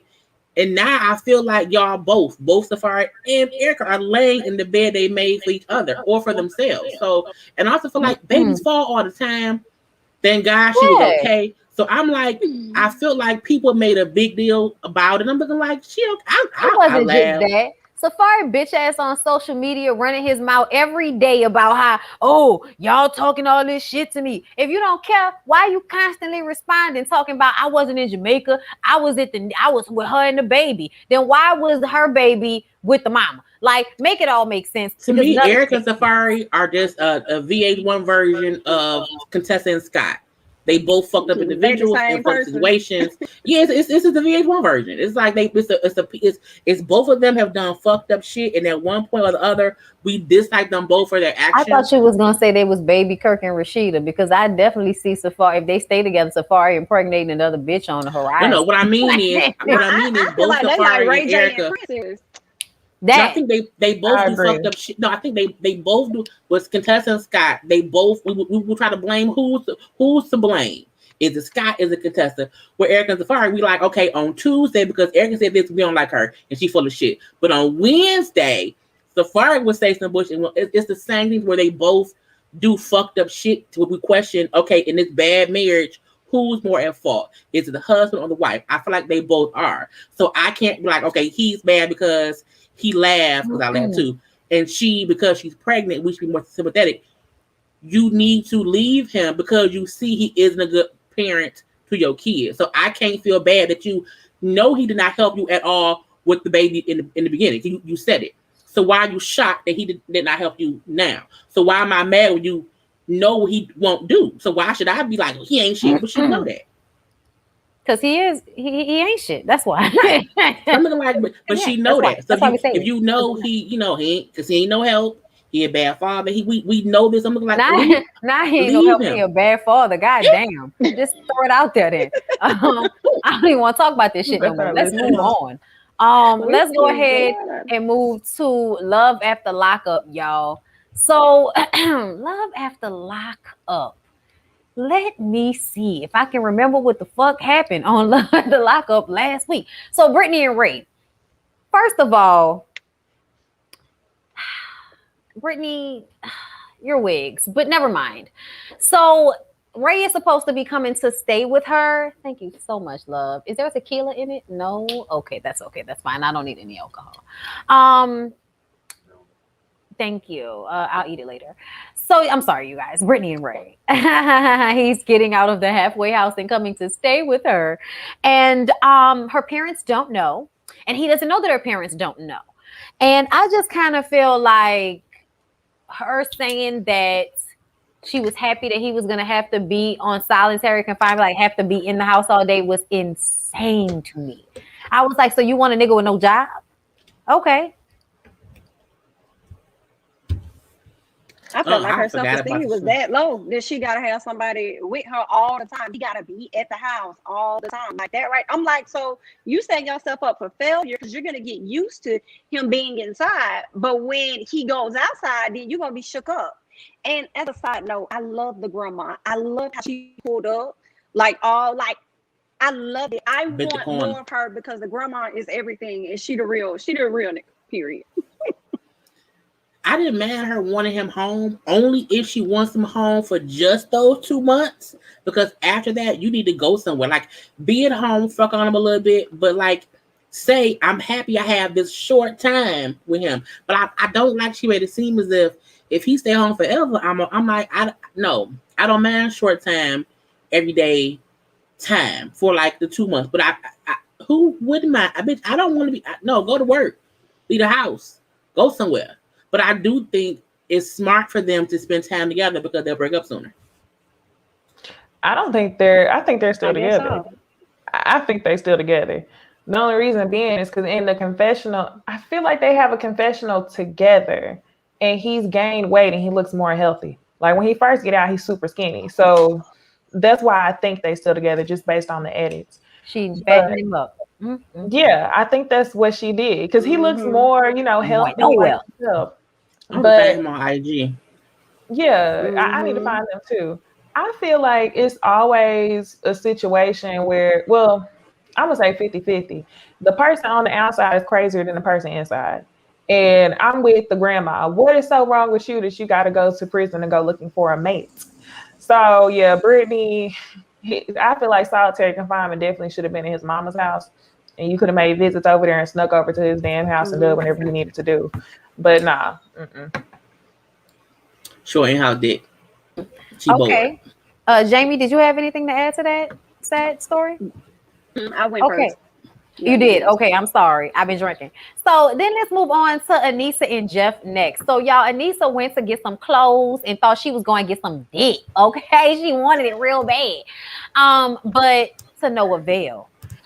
Jeff was not serving any that day. He said that he could not get his ankle monitor put on. Therefore, the sausage had to stay inside of the refrigerator. He did, however, come outside to get the clothes that she bought for him and an extra $100 after he spent the first $100 on dope, I'm sure. Here's the thing. Dope dick don't work. I don't know what you thought. Dope dick don't usually work, y'all. You can't do dope and then think you gonna get a boner. The blood ain't running like that. That's not what happens. Cocaine, maybe, okay? But dope, it's a downer, and that means everything, okay? So I don't know what she thought she was gonna get out this situation, but this man is using her all over again. And I just kind of feel like this what she get. Because how many times did he need to play you like a soybean burger for you to get the point? Exactly. Yeah, I'm kind of confused on how she called herself a cougar, and then she go and get a man that look older than her. That's what I'm a little confused about. Oh. That's all I had from Miss Anissa. Cause he used to look good until he 11 years ago he looked like a handsome I want to fuck you dude, and it made sense. Now he is, meth head, heroin head. I'm on my last leg of drugs, ness, and he's I don't get why she sticks to, because he looks bad. Like he looks like a drug addict. Like he doesn't like. I don't want to be mean, but he looked like an active addict. I don't. Yeah. But she waited 11 years and he did not come twice. So I feel like she just desperate and delusional. Yeah. At this point, I feel like she could have found anybody on the damn street and broke that 6-year curse, because Jeff looked like somebody on the damn street. So for her to say she ain't had sex in 6 years, I was laughing in disbelief, because lady, why are you doing that to yourself? You sending this man. What's the lady's name? Grand. She could have paid for sex. Like, what's the lady's name from the last season that was dating the dude? She kept smoking. How was it? Angela and Tony. Angela. She reminds me of Angela. But here's the thing, they both have somebody that's interested in them. That's a better quality person. You know them, they've been around you, but they don't want them. I do not understand that. But see, Angela was different because Angela, like, Tony wasn't a drug addict how this person is. He was a cheater. Like, he was fucking hoes or whatever. I feel like this current Anessa and dude, like, he's a fucking drug addict. Like, he's an active, debilitating drug addict, where Tony was a cheating asshole and she kept accepting it. And she kept smoking cigarettes. But yeah, that's the only difference is I feel like Angela at least got somebody who didn't look like they was about to die. He didn't look like he was about to die, but that's because I feel like he probably wasn't doing dope when he was in jail. I think when Tony got out, he was clean. And then when he started fucking with them prostitutes at that motel, that's when they were doing the drugs, because Angela said it. But I think the thing with this dude is I think whatever jail he was in, whatever prison he was in, he was able to get drugs while he was still in prison, because he was high like as soon as he got off the bus. Because he said the money she sent him all over the years, he used it all for drugs. I was like, you exactly. 50 grand for drugs? That's a lot of fucking drugs, man. In prison? They are getting it in through the toilet system. It is unfortunate. Outside of Jeff and Anissa, we had Stan and Lisa, which, child, Lisa went and got this terrible ass weave done. Okay, she got the extensions. I forget what they called, y'all, but they were terribly done. Okay. Yes, the white girl links. Yes. Terrible. It was cowardly lying and terrible. Yeah, I said micro links. Micro links. White girl links. Sorry. I was like, I'm not even gonna correct her because I'm gonna leave it be. Call them when it's the white girl links, because they don't never look right, all the way like the black girl links be. Anyway, she came and showed up for dinner with Stan because Stan begged her to come and meet him after his homeboy with the Blue Lives Matter hat on told him he was an asshole for telling her that she wasn't a good mother. So he called her and they met up and he apologized and he wanted to take her home and give her the dick, or at least get tied up in that jacket that was hanging from the ceiling in his basement and get pegged, whichever one, went down first. And it seemed like that was supposed to happen. But then when we saw the preview, it looked like that probably didn't happen. So, yeah, I think that Stan and Lisa are probably going to break out soon. I feel like if they're not going to break out soon, Jeff and Anissa are going to break out soon. But one of these couples is going to disappear. I wanted to be Stan and Lisa. I really don't like. Now, I understand where Stan was coming from. As far as not wanting to share his money with other people, because I think that's what Lisa may think. But I also understand Lisa when she's like, these are my kids, like this is my child. So my child is a part of me. You can't think that I'm gonna come out of prison and just erase my history. You already know what you're dealing with. But I just feel like you can't expect him to show up like for your mistake, like you fucked that up. You go and fix that. But all in all, my issue with Stan is Stan really just wants Lisa for a live-in mate because he be having these nightmares. He says he has night terrors. On top of that, he just wants somebody to smash on a regular, somebody that lives in the house. Because I didn't like how he was talking to her and y'all having a conversation at the dinner table and you like, can we go back home? Let's go back to the house. Let's go have a conversation. Because he just trying to get this lady to the bed. And I'm just shocked that he got all this energy as old as he is to go and get it in. But they say, old people get it in the most, ladies. So, okay. Old The folks reason home why- full of STDs. The reason why I'm side eyeing Lisa is because her son ain't no kid. He's 22 years old. You trying to move a grown ass man into your sugar daddy's house. You knew the assignment, you knew the arrangement before you got with him. So I feel like she really just was trying to play Stan for a fool. And I feel like it was big of Stan to apologize.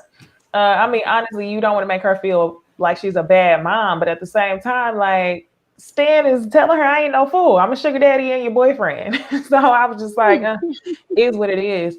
But I do agree one of the couples is going to fall off because Anissa and Jeff popped in real random and real late. So immediately, as soon as I seen them pop in, I was like, they must have been the backup couple. I think it's going to be Anissa and Jeff. That's going to leave? Yeah. I think they're going to stay. That's why they waited to have him come on. I think Lisa and Stan should leave. She want to rob that man. That's no one gets out of prison and gets an instant phone call from their kid and need the help. Like, that's not how prison works. That's not how any of that shit works. I feel like, and I think, who paid her phone bill? Like, how did her son get the phone? Like, it was so much. I'm looking like, if she just got out, how does he even know she's out? She, like, how? Nope. I don't. She wants to rob him and kill him, and the son gonna help. It feels that way. So outside of Stan and Lisa, we have Deontay and Nicole. So this episode was funny because Deontay brought the homeboy Derek with him. And the homeboy Derek, okay, just like on 90 Day Fiance, if you have a bald brother or a bald friend, he is going to tell the 100% truth about your leeching ass. I'm not gonna call her a hoe, of an old lady, okay, of a girlfriend, Whore. of bae, okay. So, because that's basically what it is, okay. She does favors for financial gain for Marc Jacobs watches and sneakers and shit. So real high school shit. Anyway. Yeah. So they went out to eat, and then her homegirl, y'all. Her homegirl works on my nerves because her homegirl is like annoyingly in the background. She talked about him all the time. Girl, please stop. Please stop. Nobody believes you. Please shut up. Okay. And then she let it slip out that she was looking for her little prison bae, her little lesbian lover, Tia, to show up. And Tia never showed up. Okay. But she let it slip out that she had sex with her and 5 other women while she was in prison. And she had lied to Deontay and said ain't nobody had that cooch. So he was feeling away because he like, I can't even peach the bitch. Okay. So he felt away. And they had an argument, but somehow, and I have an audio recording from Deontay, okay? So he can explain to us what the fuck he was going through in this scene. And I did ask for his permission, okay? So I ain't about to just play y'all, some secret shit between me and Deontay. We talked about this. Come on. Okay? Hold up, y'all. Y'all know my DMs have been, flooded today. All right. I'm going to go ahead and go hear this. Okay, sorry I'm messaging you so late, but I watched your review yesterday and you knew I was going to reply to you, so I can't really defend that because I was actually drunk that night and don't remember a lot of it because we drank a lot more than what they showed. But as I was watching it, knowing me the way I know me, the reason why I probably calmed down, matter of fact, I know the reason why I calmed down is because all I ever wanted was for her to just come over, like just stay a night with me because I really believed that she was just uncomfortable with me. Like I just felt like, part of me felt like it was because I'm black, for real, but I just legit believed that she was really uncomfortable, so I just wanted her to stay over here, even if we didn't sleep in the same room, just so she could see that you can be safe with me. Obviously, I was hoping we was going to fuck at the end of the night. And it looked like it was going that way for a minute, but, she didn't want to. And, I mean, I can't force the girl to have sex if she don't want to have sex. So that's why I just was cool about it. Me pulling out that toy, I can't even defend that. I was drunk and horny.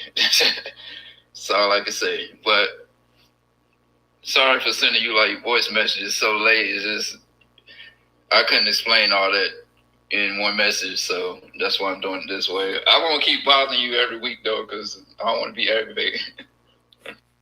We appreciate you, Deontay. Lord Jesus. Somebody cue Aaliyah, come over. Listen, you know that was in my head. Can I stop by? But you know, what he said made sense. What he said, it do make, because it feel like, you know, if she really just made me uncomfortable, if I get her over here to see that it's not weird, then it'll be, you know, she won't be uncomfortable no more. But I just want him to know, leave her the fuck alone, like, fuck her. But I get him saying, like, I thought this would help her get, because he don't know her in real life. Like, they haven't spent no time together, so it what he said made sense. But it's because she flaw that makes him look more stupid, because she playing him. She is. Unfortunately. Yeah, I hope he doesn't pay for any titties for her. Me too. Me too. Shout out to him having a smart friend. I just wish he would listen to that smart friend, because the smart friend knew everything. Like he knew the right questions to go in there and ask.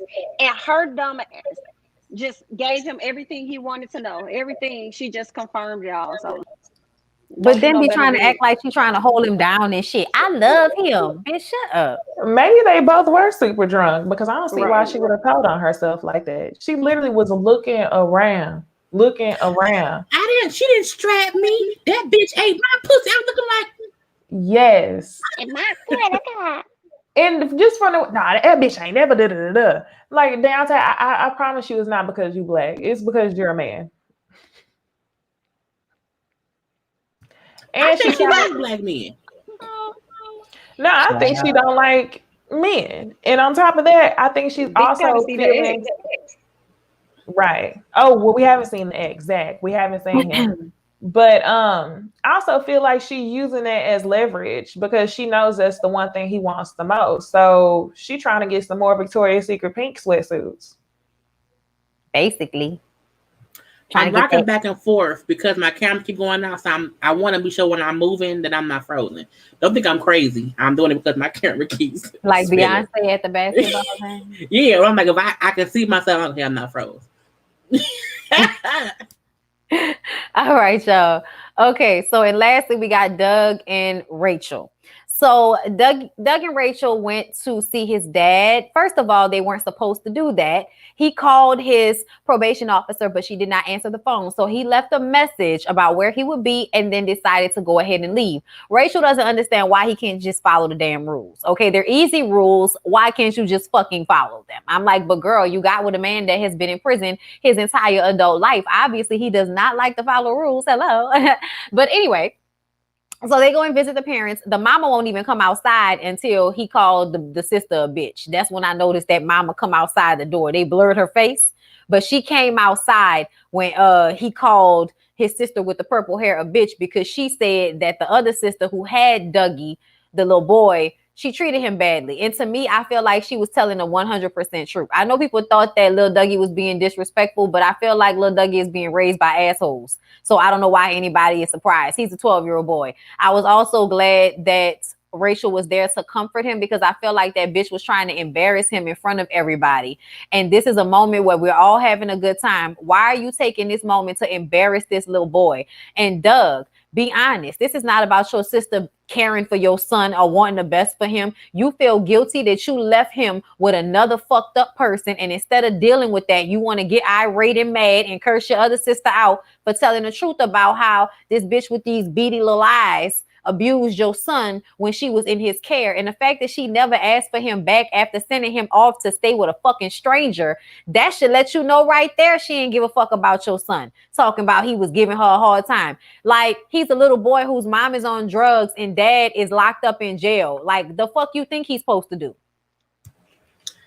I feel like Doug is not a parent or a father, so I don't even care about what he said, because he's seen that boy, less than a year for his whole life. He's 12, so I don't even give him any credit for knowing what to do or whatever. Fuck him. But that sister who was trying to tell him, like, she was mean to your son. The fact that he did not listen to me means he's a fucked up individual. Because you may not know how to parent that boy, but when someone says to you, your sister fucked with your kid the whole time he was there, for him to make it seem as if, oh, that doesn't matter. Like, just like, you can tell they were a fucked up family, being raised fucked up Lee.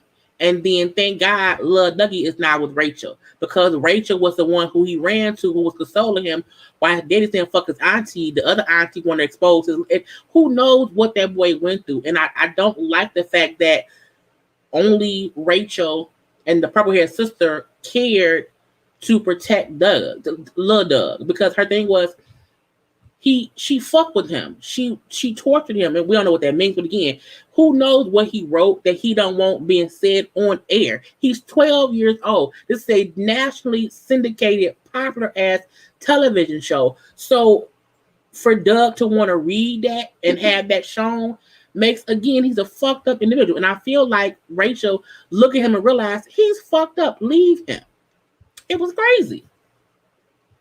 I think I did see something where they said she filed for divorce from him for the second time. I don't know how true that is, but I did see that. So they must be having turmoil in their relationship. And unfortunately, both Dougies is a product of their environment. That boy ain't got no respect for nobody but Rachel, because Rachel is the only person that really came and kind of cared for him and showed him some type of love.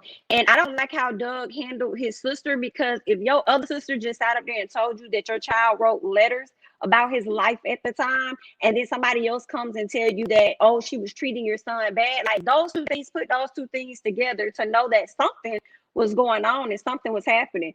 But he didn't want to acknowledge that. I blame him. I blame his family and his parents. I feel like Big Doug was only turned up on his sister Crystal because I think he doesn't want to imagine or take any fault for Lil Dougie not having somebody to take care of him. So that's why he kept saying, well, she stepped up and she took care of him.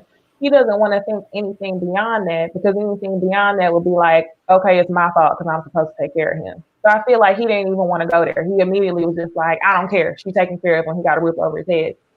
Now his sister Ashley, who was trying to expose him, I feel like something is definitely going on in that house. And she tried to tell Big Doug about it because she didn't know what conversations Lil Doug was having with him. So she tried to make a joke of it, make light of it, embarrass the boy in order to protect herself from whatever is actually going on in that house. So I hate to see it, but I said in my review, I feel like Rachel is definitely going to be a blessing to Lil Dougie throughout this whole situation. Even if her and Big Doug don't work out, I really would like for her to adopt Lil Dougie so he can have somebody, because that just does not seem like the environment at all. And I don't even think Lil Dougie is disrespectful. I think his thing, I think he has had to be in defense his whole life living with them. So that's just how he is. So I think to him, that's how I had to react to my creative auntie. I had to be smart mouth or whatever, because I had to defend myself as a kid. So I don't think he's learned that ain't how you have to be with Rachel or whoever else, because he was raised and not only that, the mama had him, she was what, 15 years old. Dougie was 17. He then with a jail at 17, got out, went back. So I feel like we'll have to remember.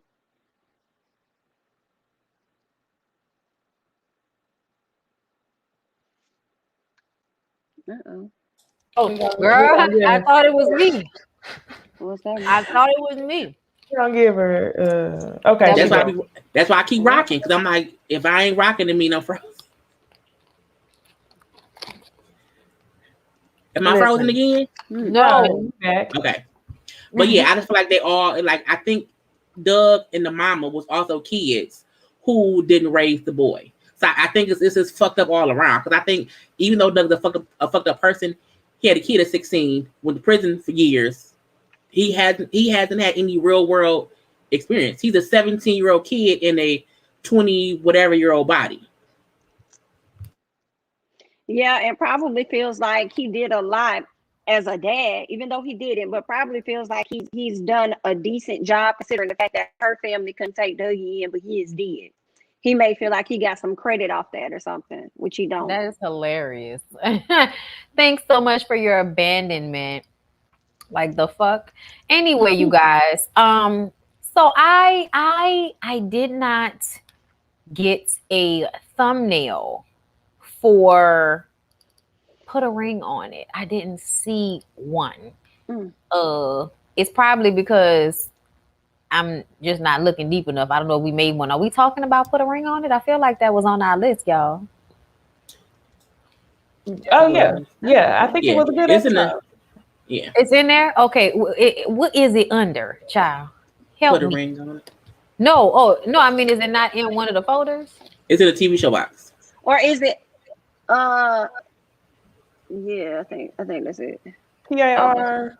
It's probably PAROI, right? Shortened. Yeah, or is it PAR? Yeah, it may be broken down. The way I am looking into the light, Caroline, and not seeing this waiting room old random stuff on screen, graphics, segment videos, thumbnail, I'm gonna try to background. get in here and see. Okay, do that because this is just disrespectful. I forgot. I'm sorry. I did make notes for it though. It's all right. You done had a long day. It's in the I thought folder. it was under segment videos. It's not. It is. Okay. It's in on screen graphics, and then it's under Put a Ring on It. Okay. Yeah, that's what all the things are. Live production. Oh, okay, okay. I was wondering what I was missing. Okay, we got it. Hold up.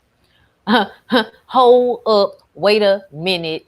Make sure you like the video because you know. He said, "Put a ring on it." That's what it is. I wasn't being funny. Like that's literally what it's called. Put a ring on it.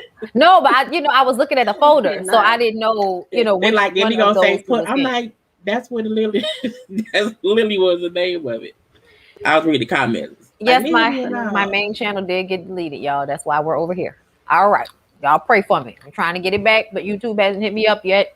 So I don't know what to do at this point, but stay black and continue on. Okay. All I know how to do is focus. So put a ring on it, y'all. Wasn't really much to the situation if you ask me. First of all, Jessica, we found out this episode that Jessica left Eric when he stopped playing football. I wasn't sure whether he got injured or just retired. I wasn't sure, but he went through like a depression, transitioning from being a pro athlete to an ex-pro athlete. And she went and found her another pro athlete to talk to, and he felt the way. Okay, so that's where the trust issues come from on her end. And then LaRonda felt disrespected by Sean wanting to go to Brittany's show because she didn't take the tour bus because she wanted to go on a date with me, so she stayed behind and had to drive herself for 3 hours, and I felt bad and I wanted to drive her too. And he was grinning and showing a lot of his sharp incisors and shit. And I just felt like he was doing a lot. And then we found out this episode that he has never been faithful in any of his previous relationships. And I'm like, but you in here throwing up peanut butter sandwiches and crying and doing push-ups and pull-ups and shit. Okay, nigga, I see you. He's very manipulative to me. And I feel like the more we watch them, the more we see that. And then Alexia and Zarian, child, break down. I don't know whether they're together or not, but it feels as if Darian decided not to go on another date with Kai. I think it's because she was putting pressure on him because she wanted him to choose between her and Alexia. And he's like, but I love her. And she was like, but what about all of these titties and heavy ass? You know, and he like, you know, titties and heavy ass is nice, but I love her. Okay. So he doesn't want to do that. But I think it's because he doesn't want to be in a relationship at all. I think that happened because of where I think maybe she might have still been doing well when he fell off.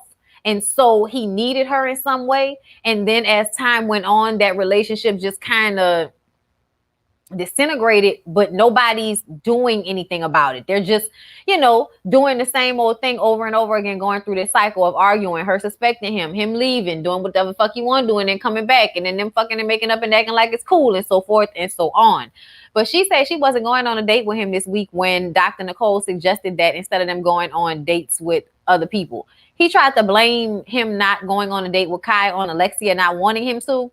That's bullshit. You didn't want to have to deal with Kai and her heavy booty trying to put the pressure on you. I think it's a little bit of both.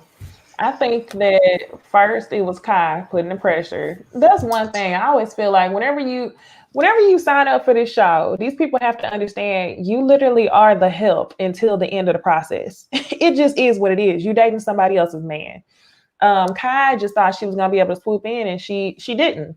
But I feel like, why would Darian leave? Y'all, Darian been posting. Okay, I didn't peep that. Shit, I lost my train of thought now. That's some tea. I didn't know that. Kai act You were like talking about the help as far as Kai wanted to. Thank you. Yeah, so I feel like Kai should have known that you're there to be the help for the full 8 weeks, right?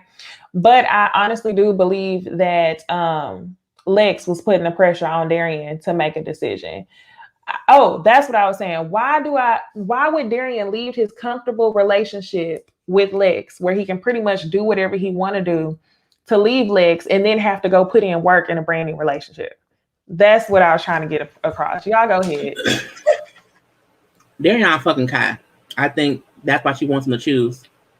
And it's weird to me because I feel like the point of this show isn't for the person to choose you. So I don't get why she was asking him to pick her, as if he picks her, they can then be on the show. I'm like, what the fuck are you? So if he picks you, then what? Like, what happens? Like, to me, that was dumb. But I feel like they're fucking, or there's some kind of sexual situation going on where she feel like she has the right to ask him to pick her over his 14 on again, off again year girlfriend. Separate from that, Alexia is stupid to still deal with him, period. I keep saying every week. She has not said anything that makes any sense as to why she's still around, besides the fact of it's been 14 years. So I like that she had fun on her date. I like that she chose to go on a second date with him. I like that she finally seems to be loosened up and realizing, hey, maybe I don't have to stay with him. But I feel like Kai's request to make a choice, I'm like, bitch, this is not, that ain't the point of the show. Like, has she said that towards the end? Maybe episode, maybe, yes. But I'm like, bitch, it's been 4 dates. And if he picks you, then what? So I was confused. You're looking kind of clingy. Right. What was I gonna say? I don't even know. I don't have really much thoughts about Jessica and Eric, for real. LaRonda and Sean, I felt like LaRonda had every right to kind of feel away about Sean, because that was stupid. It's about he almost drove her down to her concert or whatever. It's like you was trying to get a rise out of LaRonda, and she gave you exactly what it is that you wanted. But if the shoe was on the other foot, you would have felt away. So yeah, no.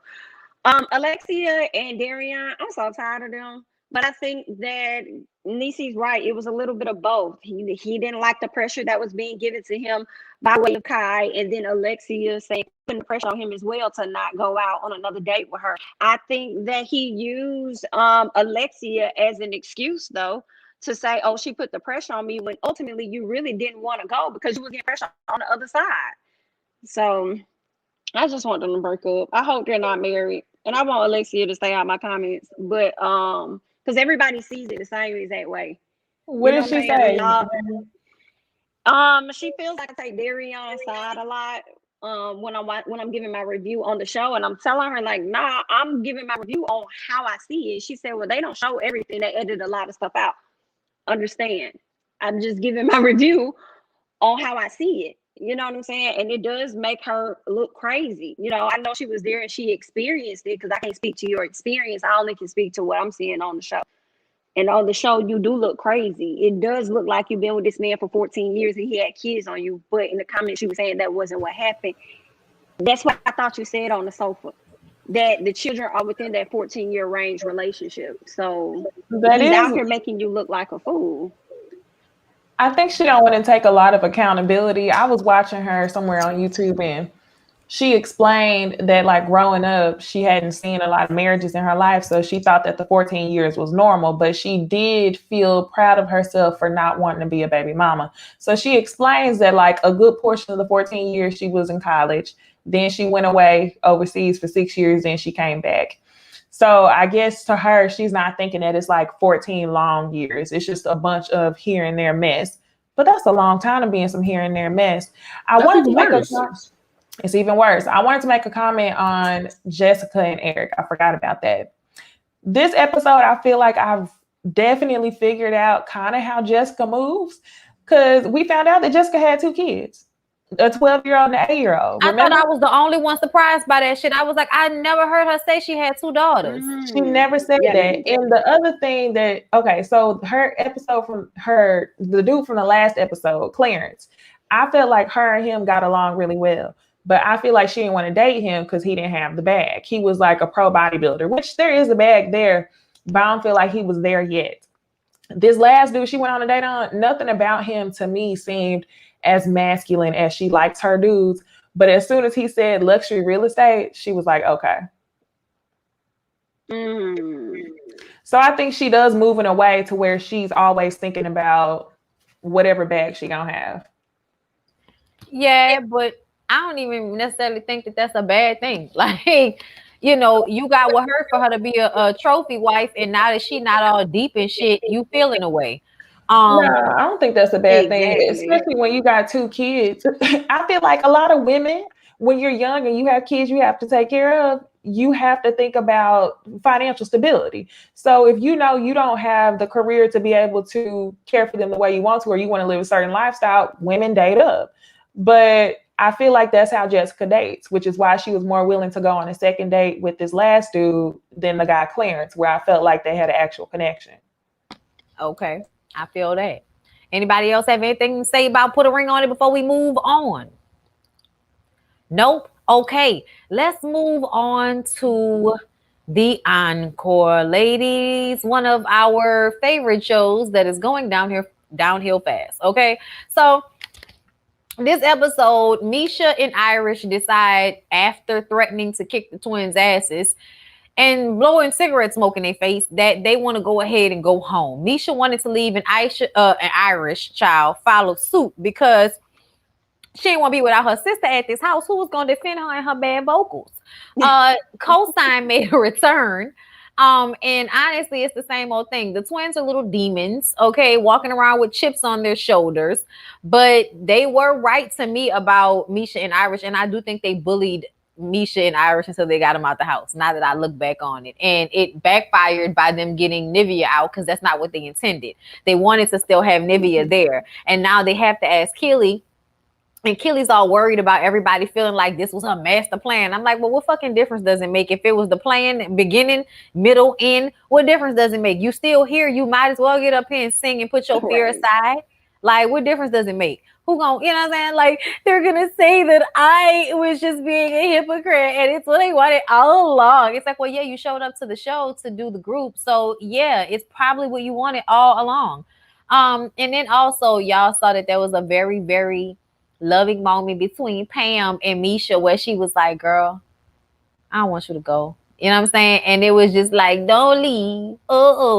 And I was in my emotions when Pam talked to her in that deep voice, because I was like, you know, sitting home waiting for you. And then somebody told me that she and Keisha was staring at each other lovingly during this performance of Kissing You One Time. And I started singing the lyrics. Don't matter who knows, I don't care who sees, me thinking about you makes my life complete. You know, it sounds like somebody you ain't supposed to be with.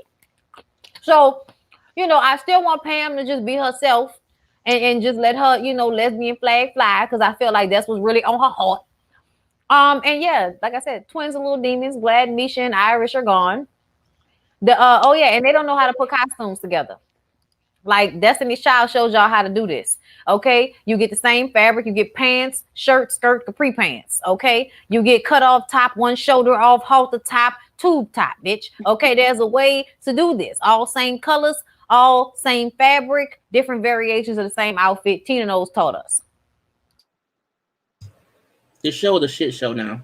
I feel like it has so much potential, and we want drama because it's entertaining, but I feel like y'all not even making music now. Like at this point, y'all just playing musical chairs. It's where y'all moving around like, who gonna do what? And while I get Irish and Misha vocally ain't shit, you know, to this situation, I still feel like they could have been backup singers. And when Iris said she could have taught someone something, she could have taught the twins how to use people who don't have the best voice, but still put them on shit in their own position. So I felt like the twins wanting to get anyone out the house to make themselves feel more important did backfire because we don't get no fuck about the show no more. At least I don't. I'm gonna watch the last episodes, but I was like, y'all did all of this and then fakely, I love you. You know, I'm like, y'all don't. Y'all were just fussing the day before, so you mixed with the bullshit. You wasn't just sad because Nivea left? Because I was like, when Misha and Irish leaving, I was like, bitch, about time, bye. No, I feel like Irish and Misha's downfall with the fact that they did not take their time there to stop smoking and drinking. They kept doing the bad shit. But at the same time, and not showing up. But beside that, we can't act like they still weren't being poked by the twins. They should have stopped smoking. Yes, no, I said she was bullying them to get them out. But I felt like they should have left. They should have never been there because I feel like they weren't in any type of performance ready condition. But that's the thing. This show, to me, this show was not about if this show was about getting ready-made folk, they wouldn't have anybody there. Because let's be honest, Aubrey's voice wasn't the best. Let's be sure. Nivea's voice was a bit hoarse too. They all were at a point to where they were trying to get a second. Aubrey could have a second win. We could have worked with Nivea. Anybody else we could have worked with. But that's my point. The show was about working with artists who had they shine back in the day, and this is their second chance. So a second chance sometimes means your voice ain't the same. So you have to make everyone better. The fact that the twins came in mean, evil, spiteful of hoes, they're gonna leave the same way because they came here on some bullshit. So I did not mind them bringing the Irish and Misha, because had they helped them get better and not been poking them the whole time, they all could have gotten better. You don't think they tried though? Like, I mean, no. I do feel like Felicia tried to help them with their vocals in the studio. They showed us that. No, I think they tried to help to look good for the moments. Because you can try to look good because you want to look good, but your real nature comes out. I mean, how much help we supposed to give these bitch? I mean, like, goddamn, like how much help you need, bitch? Like at some point you gotta take this on your own. Until the record is done. The record, that's the thing. The record not done but yet. You gotta want to do better though. I feel like Irish and Misha just wanted to be there complaining. They were too scared to actually step up to the plate the entire time, which is why all they did was drink, smoke, and complain about. That doesn't mean that doesn't mean that they didn't deserve someone to keep trying to help them. The same way we keep trying to help the twins not be assholes. Like I would love if the twins were the assholes, but they kept being assholes. Twins from being assholes. At the end of the day, they were making the music and writing the shit. If they weren't bringing that to the table, they asses could have left a long time ago. Like they won. I felt like y'all brought in 9 women with 8 because we're gonna leave Keely alone. Let the 8 do the job. Like let the 8 work together. Like it should have been a productive whole 30 days, and at each point, and my thing is no one's innocent. I'm not saying Irish and Misha, was these innocent bastards. No, they did their shit too, because again, they didn't stop smoking. However, had they not been poked, they may have been more open to want to listen to twins. But this is my thing. If you don't fuck with me, and I know you don't, I don't give a fuck what you say, because I know you don't fuck with me. And at the end of the day, they didn't fuck with each other. So you trying to help me sounds like I'm gonna bully you, bitch. I'm gonna make you look dumb and sound dumb. So I'm not open to your criticism because you're coming from a place of I know I'm better than you. So I don't want your help. And that's unfortunate, but that's real life. If I don't fuck with you, do not try to help because I don't fuck with you. I agree with what you're saying, Jaylee, but you need to be open to some type of criticism if you just not providing anything to the group. Like, I don't think that Misha and Irish would have taken criticism from anybody because they didn't like feeling like they didn't want to accept their limitations, like somebody said in the last episode. So yeah, I feel like that was unfortunate. Now, one thing I wanted to mention is, did y'all notice at the beginning or the middle of the episode when Misha and Irish were leaving, Pam didn't even want to hug. She was just like, Pam, go ahead and give them girls a hug, okay? Another thing, I feel like Misha and Irish were okay being the weakest links when they first came in the house, which is why they were okay smoking and not showing up, because they just wanted to be a part of something, right? But I feel like people didn't start showing their ass until it got closer to them potentially being at risk for embarrassment. So nobody wanted to show their ass into the listening party. Then the girls who stayed after, it was like Irish and Misha really had to explain themselves to everybody at the listening party as to why you couldn't really hear them in the vocals. But all before long, you hadn't been participating. So why wait until performance knowing that you're going to have to face everybody. So I feel like it was only a matter of time before they left. It worked out perfectly, in my opinion. Irish and Misha should have been left, and I think that the twins should be on the island by their damn selves. Honestly, they really got what they needed, and I'm just over the whole situation with Cosign. Now for Keely pissed me off when she was talking to Aaliyah, because Aaliyah, in reference to Nivea, was like, "Oh, I just saw her the day before," and Keely says, "Well, you never know what somebody's mental is going through." Y'all know, y'all pushed her for a reaction. And when y'all fucked with her, she decided to go home. Don't try to make it seem like it's some deep mental illness thing. So I hate whenever the twins and Keely try to play on people's intelligence. First you want to troll, then 2 seconds later you want to be cool because you want somebody else to bear the blame of keeping the beef going.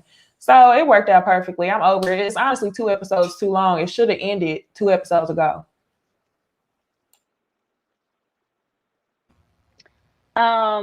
Can y'all hear me? Okay. Yeah. The first thing is I wanted to highlight Miss Keely when the twins asked her, "Do you think that we run people away?" She said, "Yeah." Then she turned around and said, "No."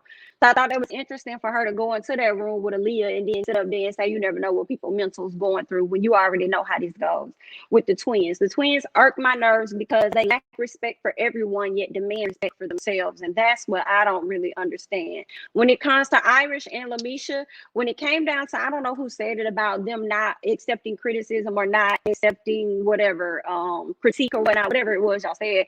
I feel like actually Irish was in that place where she was open to receive criticism because she wanted to do better. I think Irish's downfall is her sister Lamisha. I don't think Irish truly wanted to leave, even with the chaos. I think she wanted to stay, but seeing that she would have nobody there to have her back should they turn on her, she decided to leave. And I think she got to stop doing it. I think she be picking up her sister's beef. I feel like she kind of fell into the middle of it when it came down to her own group 702, based on how her sister was feeling. So she got to work on that. I'm glad Cosign came back and apologized, but I need the twins to understand everybody ain't thinking about you. Everybody not always thinking about you all the time. This man just talking to somebody else about, oh, you know, it's like this, the demo, and then you do this and that. I don't think he was even thinking. She went upstairs and said, I don't think he even knows when he's insulting people. I don't even think he knows, because he's just having a conversation with somebody. I don't think he meant to insult her, but I appreciate that she figured out in that moment, after running damn near everybody out the house, how to have that conversation with him versus going at him combatively, knowing that now she needs him. You know, she don't need him in the house when they try to figure this stuff out as they go and do this show. But that's really all that I got. All right. With that being said, we can go ahead and let the encore go. Let's move on to Married at First Sight, which I am now realizing is another one I don't have a graphic for. Curse me, why don't you? That's new though. So that's only episode 2. So Jaylee, do you have one for this? It's there. For us? Okay, yeah. I didn't know whether one was made because have we talked about this show on the shit yet? Y'all, this week has been terrible for me. I thought we talked last week. Okay. I thought the first time.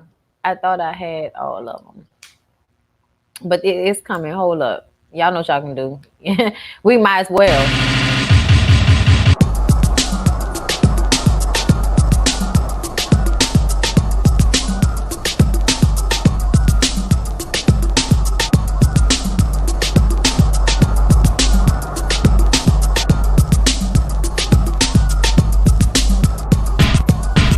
For ya, shake for ya, twerk for ya, hurt for ya. Okay, we're back. And let's go ahead and get into Married at First Sight. Okay, so Married at First Sight is on episode 2, and we are finally seeing more of all of the couples. So Brett and Ryan, let's start there. We found out that Brett and Ryan are still boring. They actually might be a good match because he was really sarcastic and funny. He sent her shoes as the gift and said, you know, you still have a chance to run. So that was super sweet and cute and funny. And she made me like, I was in like the kitchen listening to the episode, and she was like, I want to know he's the one before I even meet him. And I'm in the kitchen like, bitch, how the fuck would you know he the one before you even meet him? What you talking about? And then I came and sat down and watched the episode, and this bitch was like, oh my God, I know he's the one, and I haven't even met him. And I'm just like, here we go with this fairy tale shit. But it was cute enough, okay? And I think she looked amazing, and they seem to like each other, you know, as time goes on, I guess. But I don't know. What do y'all think about Brett and Ryan? I skipped a whole section. Well, for me, the wedding episodes, I don't like how they add shit that's not the wedding for real. So I just focus on Bow and Johnny and then the two weddings. But I feel like they're gonna show all the shit next week. So I'm like, I ain't gotta you pay no shit. I like the shoes part. That was cute. I ain't hear shit else. I was like, skip. Yeah, I thought that was cute. For him to send the mom flowers and to send her, you know, the shoes and stuff. You can tell he's a jokester. And I think they'll have a good time. I feel like Ryan, his body started to get a little bit more warm this episode. That last episode, he was just real. Whew, I was concerned. I was like, I don't know if he's whole. But he seemed a little bit more relatable, especially the flowers that he sent her mom. That was cute. So I feel like things may be good as long as he's patient with her. Because like she said, she hadn't had sex or even kissed a man for 2 years. So I'm sure she's going to be really patient with their relationship.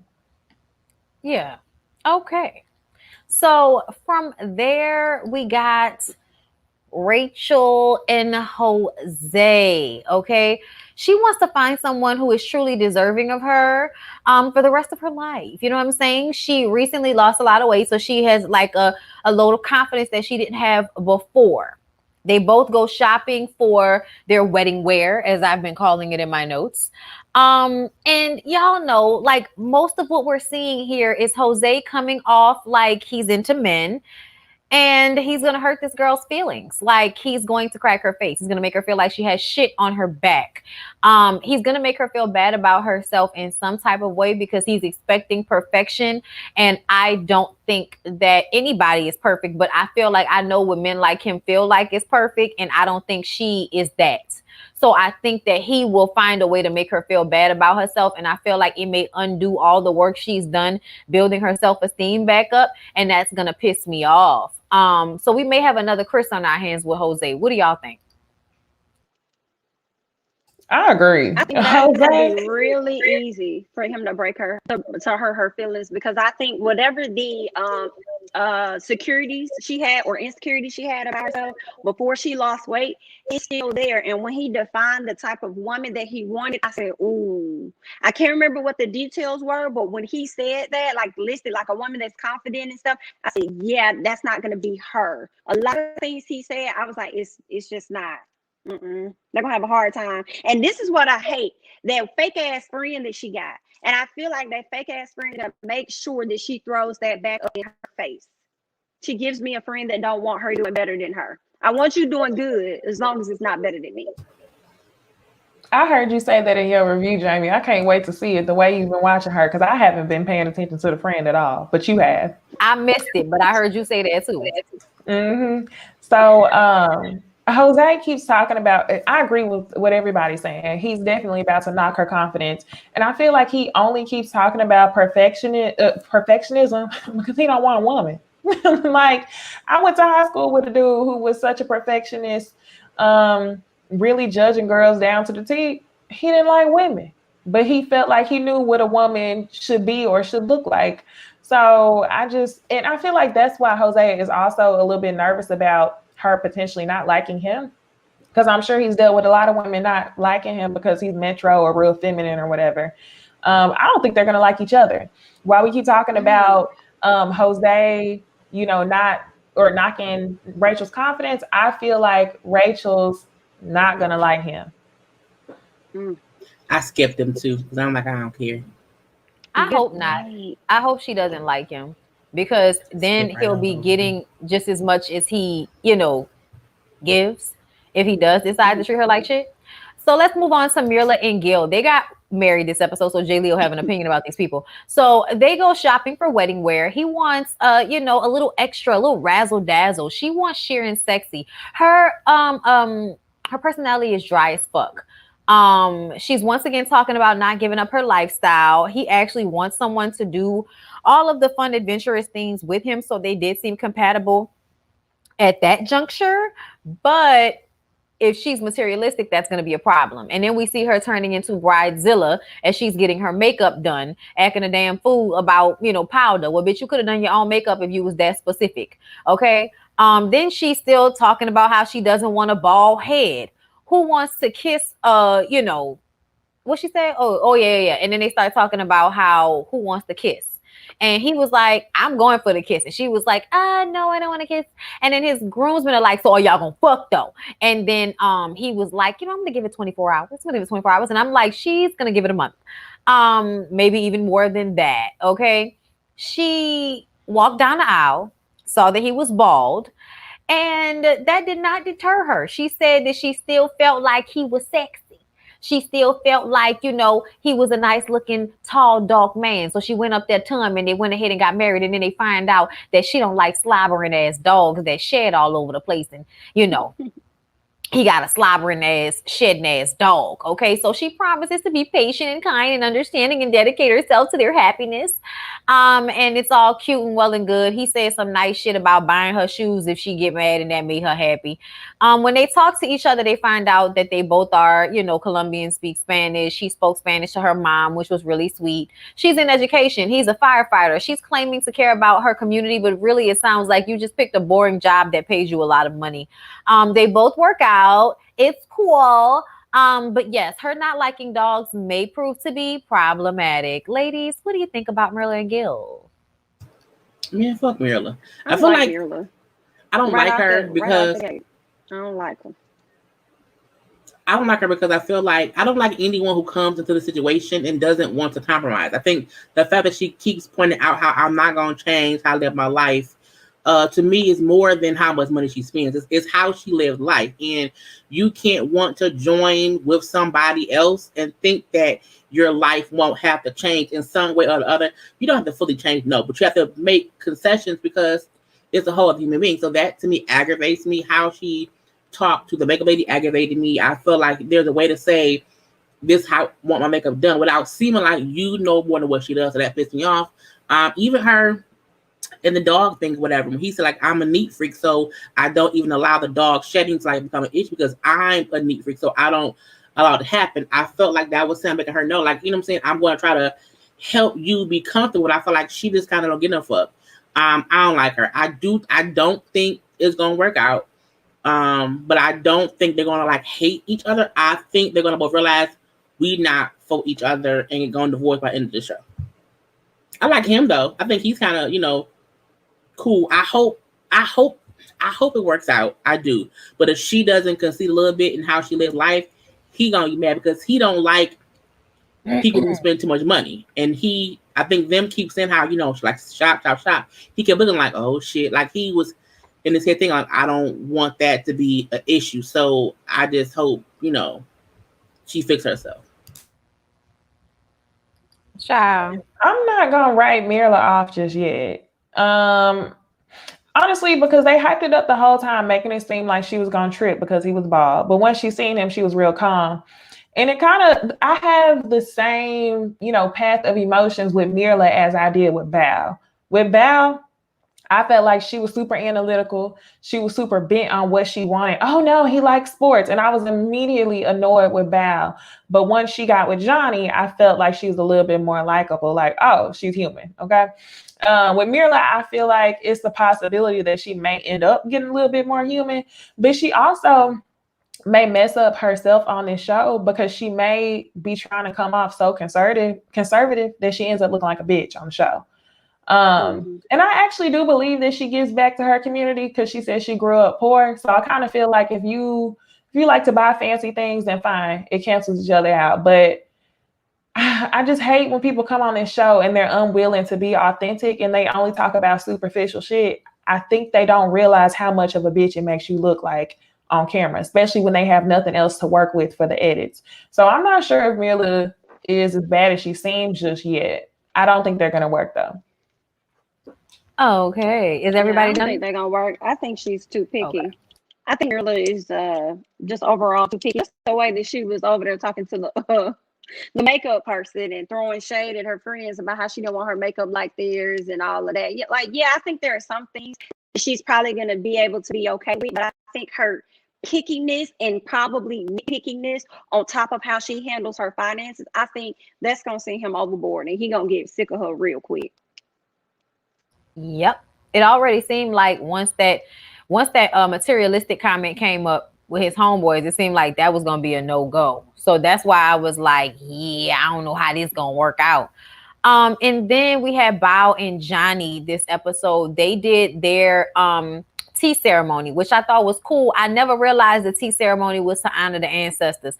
Child, I know y'all see, you know, child, fucking Asian people, they stay together and they don't get fucked over nearly as much. I think it's because of the reverence for the ancestors, but I'm gonna let it go.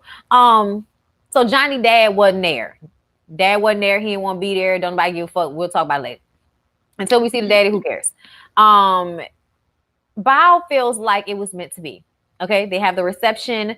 Johnny was trying to be respectful, but at some point, I think he puts his head under her dress to get the garter out. So yeah, that respect is going to go downhill as soon as everybody's drinking. I think Bao and Johnny are super cute. I just hope that they don't opposite the fuck out of each other, basically. I hope that she doesn't stern and analyze the shit out, you know, stern woman, analyze him, do this, do that. I hope she doesn't boss him around for dear God, okay? And for him, I hope that he does not, you know, act like a fuck boy so he can get an unstable creature to come out of her because he's not getting that response that he wants, you know, and feeling like she's all over him. And sometimes I think dudes will do that push and pull thing where they give you, you know, affection or emotion and then they take it away and then you be all hurting and shit and starving for it, so they give it back to you. It's a real young-minded thing to do, but it's a way to get a woman to a place where she's more thirsty for you than she was initially. Okay, so that's what I am worried about with the both of them. What do y'all think? I think they'll match. I think it's weird to them because they do each other in college. So I do think they're both trying to not be too familiar with each other because, again, knowing someone 10 years ago is not how they are today. I like how she is so analytical in her head. Because to me, that means she at least wants to make it work because she's trying to make sure that she's thinking about, okay, this and that and this.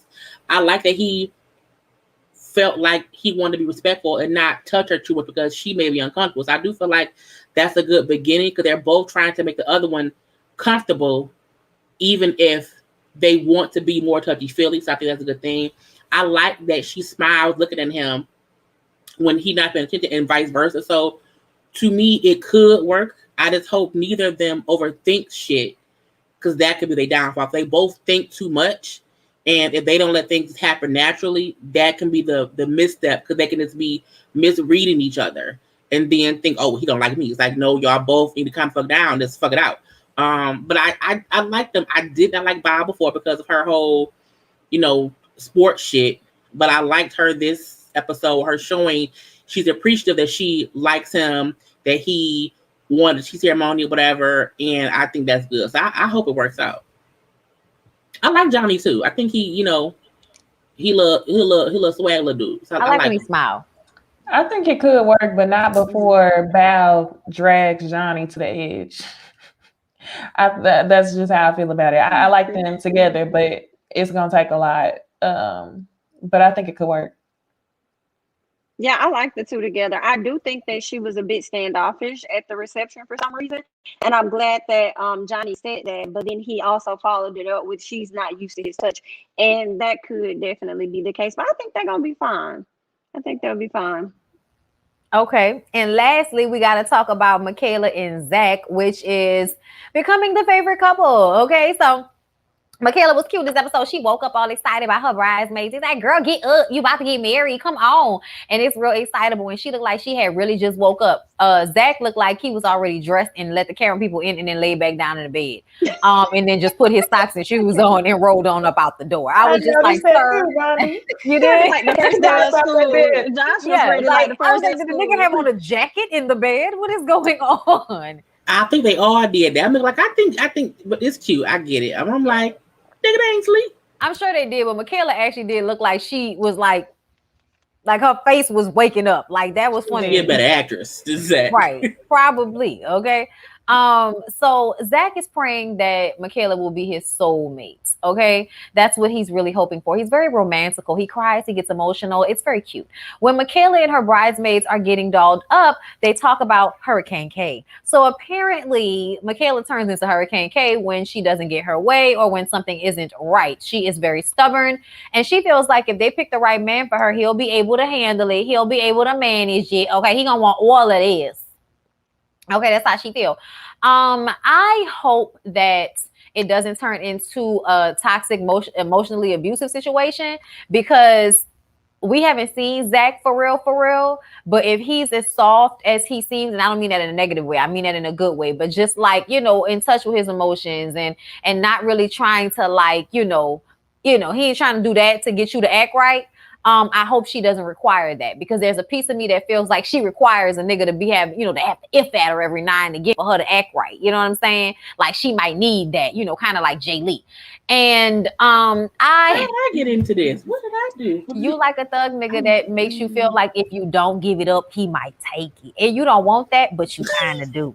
Accurate. I'm doing this with you. Accurate for Jay Lee. I know my friend at this point. Right. So I'm just wondering if Michaela is that type of personality. But the best part was when they saw each other. Like they both had big ass smiles on their face. She was like, "You are gorgeous," and he was like, "So are you." And he's like smiling. And I think he was worried that she may not like him. But I think she knew damn well he was gonna like her when she walked down there with all that mouth and that red lip, giving all that face and pretty teeth. She was giving everything for me. And then they had really beautiful, vows. It was nice. They had a whole little situation that made us feel like it was giving what it was supposed to give. They liked each other.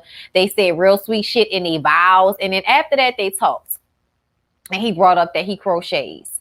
And she was like, okay, but we're not going to hold that against him. That's just weird. We don't usually hear about 27-year-old black men crocheting. But I feel like, hey, if you're planning on having kids and you said you wanted to have kids, you was actually trying to see if you can go and get impregnated by the nigga that night. So yeah, you're gonna need somebody to go ahead and crochet you a blanket, bitch. Okay, go ahead and do your little napkin to put on the shoulder when the baby spit up and all of that. Crocheting is good for those things. Little socks, little beanie for the baby. Anyway. But yeah, the families are loving what they see. They do the photo shoot. It feels very natural for them. And then they go to the reception, dance, and kiss. The chemistry is amazing. And everybody in the room is fucking feeling it. What do y'all think? I love them. I love them, but I don't want to call them a favorite just yet. I want to wait. Because similar to Bao and Johnny, I feel like Michaela is so extra that she is going to drag Zach to the end of it. Like he's gonna have so much patience for whenever they do turn up. Now, when he was crying, I thought that was beautiful that he wanted to be a husband, but I want to find out why he wants to be a husband so bad. I'm kind of with his dad. Do you know that you're ready to be a husband? Like you just crying, like he was crying for a long time. So I just want to know, like, what's his flaw? I want to know his flaw. They seem real cute. And then the other thing I really liked was whenever she said to him, "Are you nervous?" And he was like, "Yeah." And she was like, "I got you." I was like, damn, that's deep. Now I love Michaela so much because I feel like a lot of people feel like she's extra, which she is, but I'm loving that we're seeing Black women in a different light on this series. Usually whenever they cast a Black woman, it's very much like, not kissing, not having sex, not Michaela's just like, yeah, that's my man. I'm gonna turn up. I'm gonna do this. I'm gonna do that. She real hot girl beside him. Yes, so I love it. I just hope that. I mean, I know that Zach is gonna be patient, but I hope that Michaela doesn't test him. I think they're gonna be fine. Only because I feel like in these shows, the one thing to pay attention to is the wedding. Because how you react the first time you see somebody, that to me is what matters, because you can tell if it's fake or real. And I think each season we can tell, like, okay, that's gonna be some bullshit and that won't. And usually we always right. I think him seeing her and his smile and her seeing him and her smile, that was organic, natural chemistry. And even their funniest when she found out his name was Zach or whatever, and you want a Zach Jr., that's on you. I think they flowed well by even just meeting each other. And even when he said his vows, how he said them to her and how she listened, to me meant they both was there with intent. And sometimes if you don't come into a union with intent to be unified, the shit won't work. I like how they sat and talked to each other too in the little area, whatever.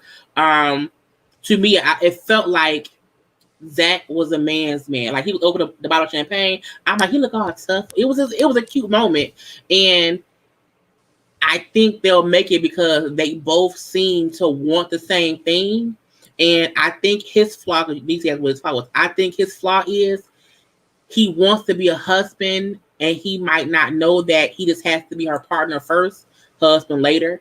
And I think that could be his flaw. So he may have to realize you have to grow into her husband. And I think her flaw may be you have to calm the fuck down, because you can want to be bouncy. But if that's all the time, it can be overwhelming to someone like Zach, who seems to be, I won't say sensitive, but he's also in touch with himself. So you may need to sometimes calm the fuck down. So I hope they can both bounce off each other and know if they calm down, they'll be great. Oh, well, what else can we say? I was like, who is? What happened?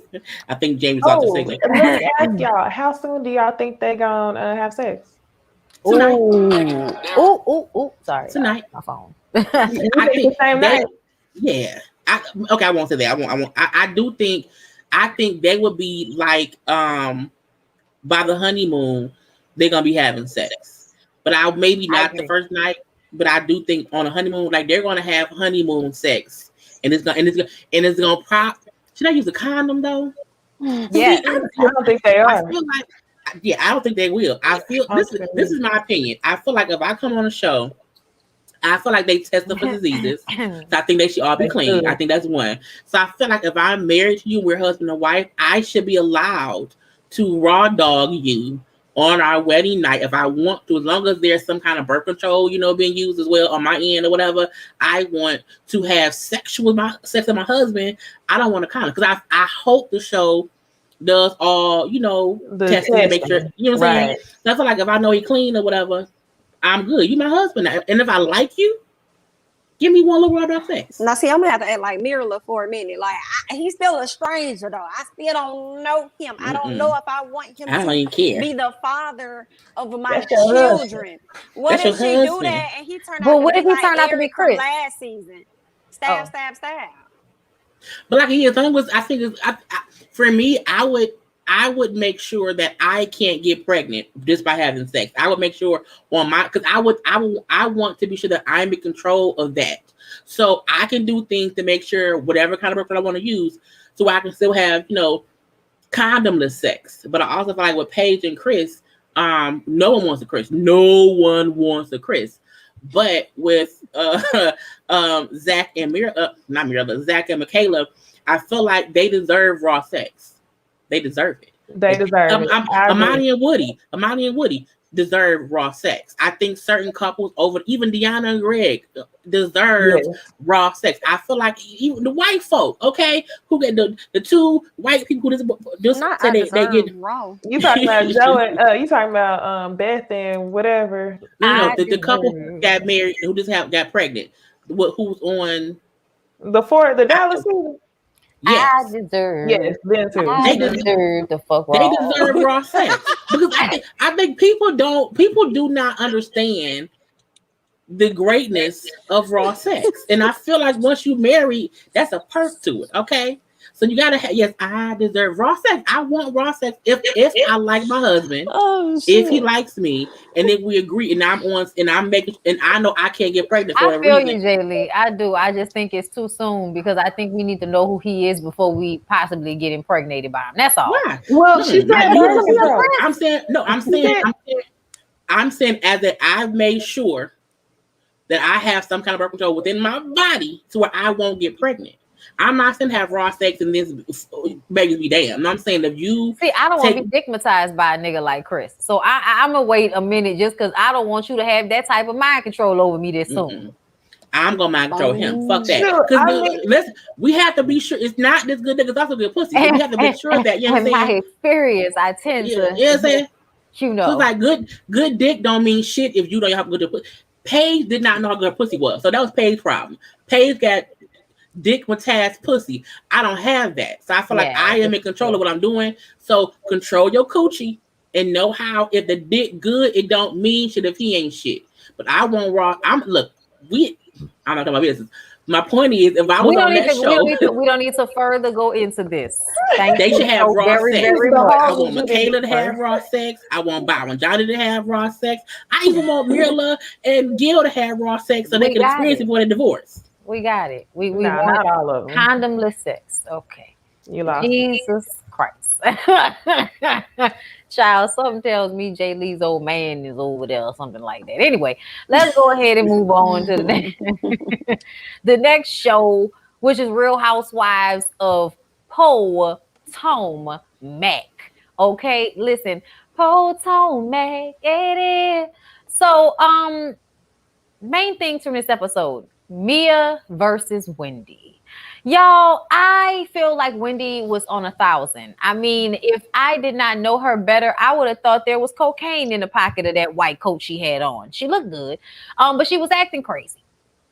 She was doing a lot. It's just a joke, y'all. Please calm down. TikTok. I swear to God, I don't really mean it. What was it? I'm not saying it. I'm sorry. Allegedly. I'm sorry. Mia. Okay. Yes. That's how the cheerleaders be. I and the Y.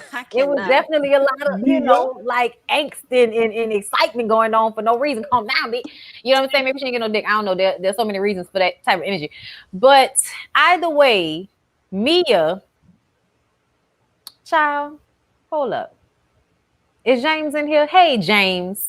We appreciate you today, love. I saw that video you did and died. Okay, so thank you so much for making people think you was about to read the fuck out of me just so that you could get them to follow my secondary page. I love you and I appreciate you. Okay, so y'all follow him too. Okay, everybody who didn't already know about him. But yes, y'all. So I'm sorry, Mia. I did feel like Mia was being a fucking flip-flopper. And I feel like, so we're not going to say nothing about how all this flip-flopping is going back and forth. Like first, it was just like, okay, she has a good spirit, a good heart. I don't know her, but she has a good heart. Okay, fine. But then you find out how, and I feel like that was bullshit because I feel like Karen told her about Giselle a long time ago and in a car on the way over there. So don't act like you don't know what Giselle has done to your friend in the past. Okay, Erica Lyles and things of this nature. So I just kind of feel like I didn't like that about Mia. That made me feel a way about her off rip. And I was glad that Wendy said something, but I think Wendy took this as an opportunity to showcase herself as that bitch. And I just kind of feel like you're still figuring out who the fuck you are on this show. So you don't need to do all of that, okay? Because you haven't figured yourself out completely yet. You don't know what you're doing right now. You just stopped living for your mama last year. Mm-hmm. So I need for you to calm down while you figure your shit out.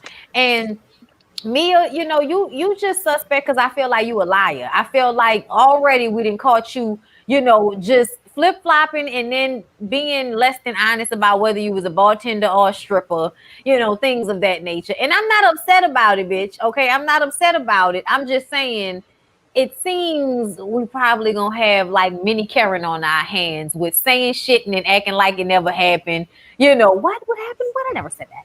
And then they play the camera back. It just seemed like we might see that in the future with Mia, the way she tends to put her foot in her mouth, as Wendy said. But yeah, Wendy, calm the fuck down. What y'all thought? I thought that Mia, it was definitely awkward for her to be like, oh, Giselle, this and that. And then you turn around and you like, what? But she is trying to assess her. You know what I'm saying? She's trying to understand, you know, Giselle or the situation or whatnot. But I was like, you don't even know Giselle for you to even assume that she has a good heart. My issue with Wendy initially bringing it up was not only do you not know who you're going to be this season, you don't even know about your friendship with Karen for real. For you to be going so hard for Karen, like this lady was just a lady that didn't want you on the show, wanted you released from the show, said that you're not the kind, you're not of Potomac, you're not that type.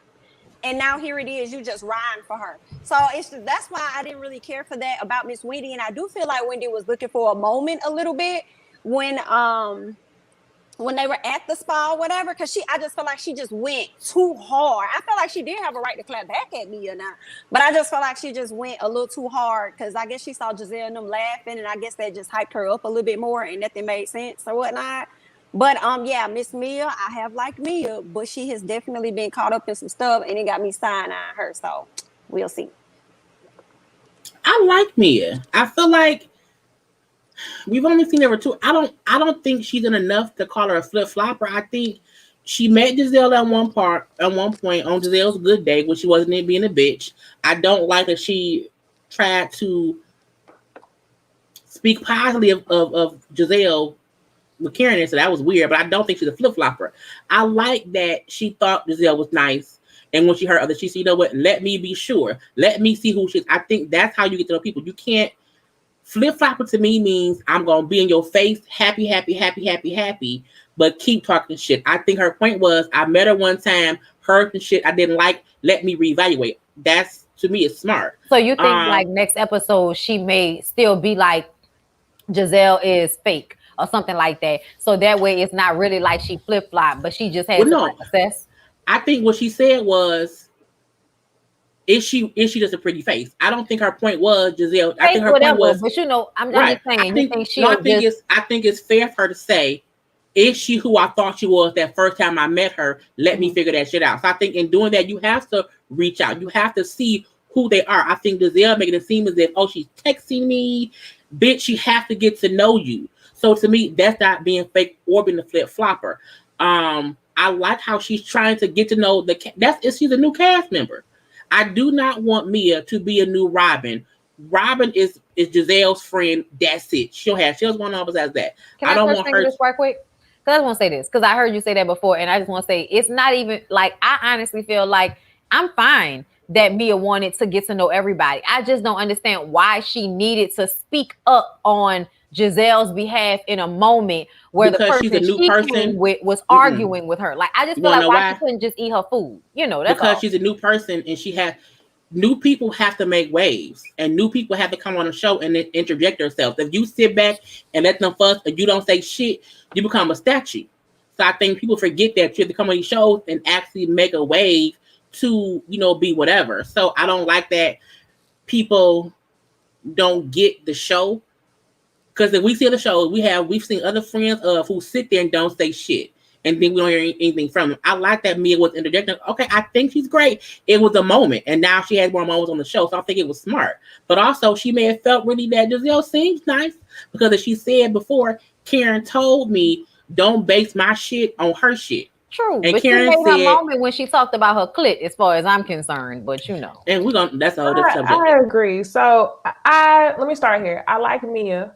I feel like Mia has all of the writings to potentially be like that girl on the show.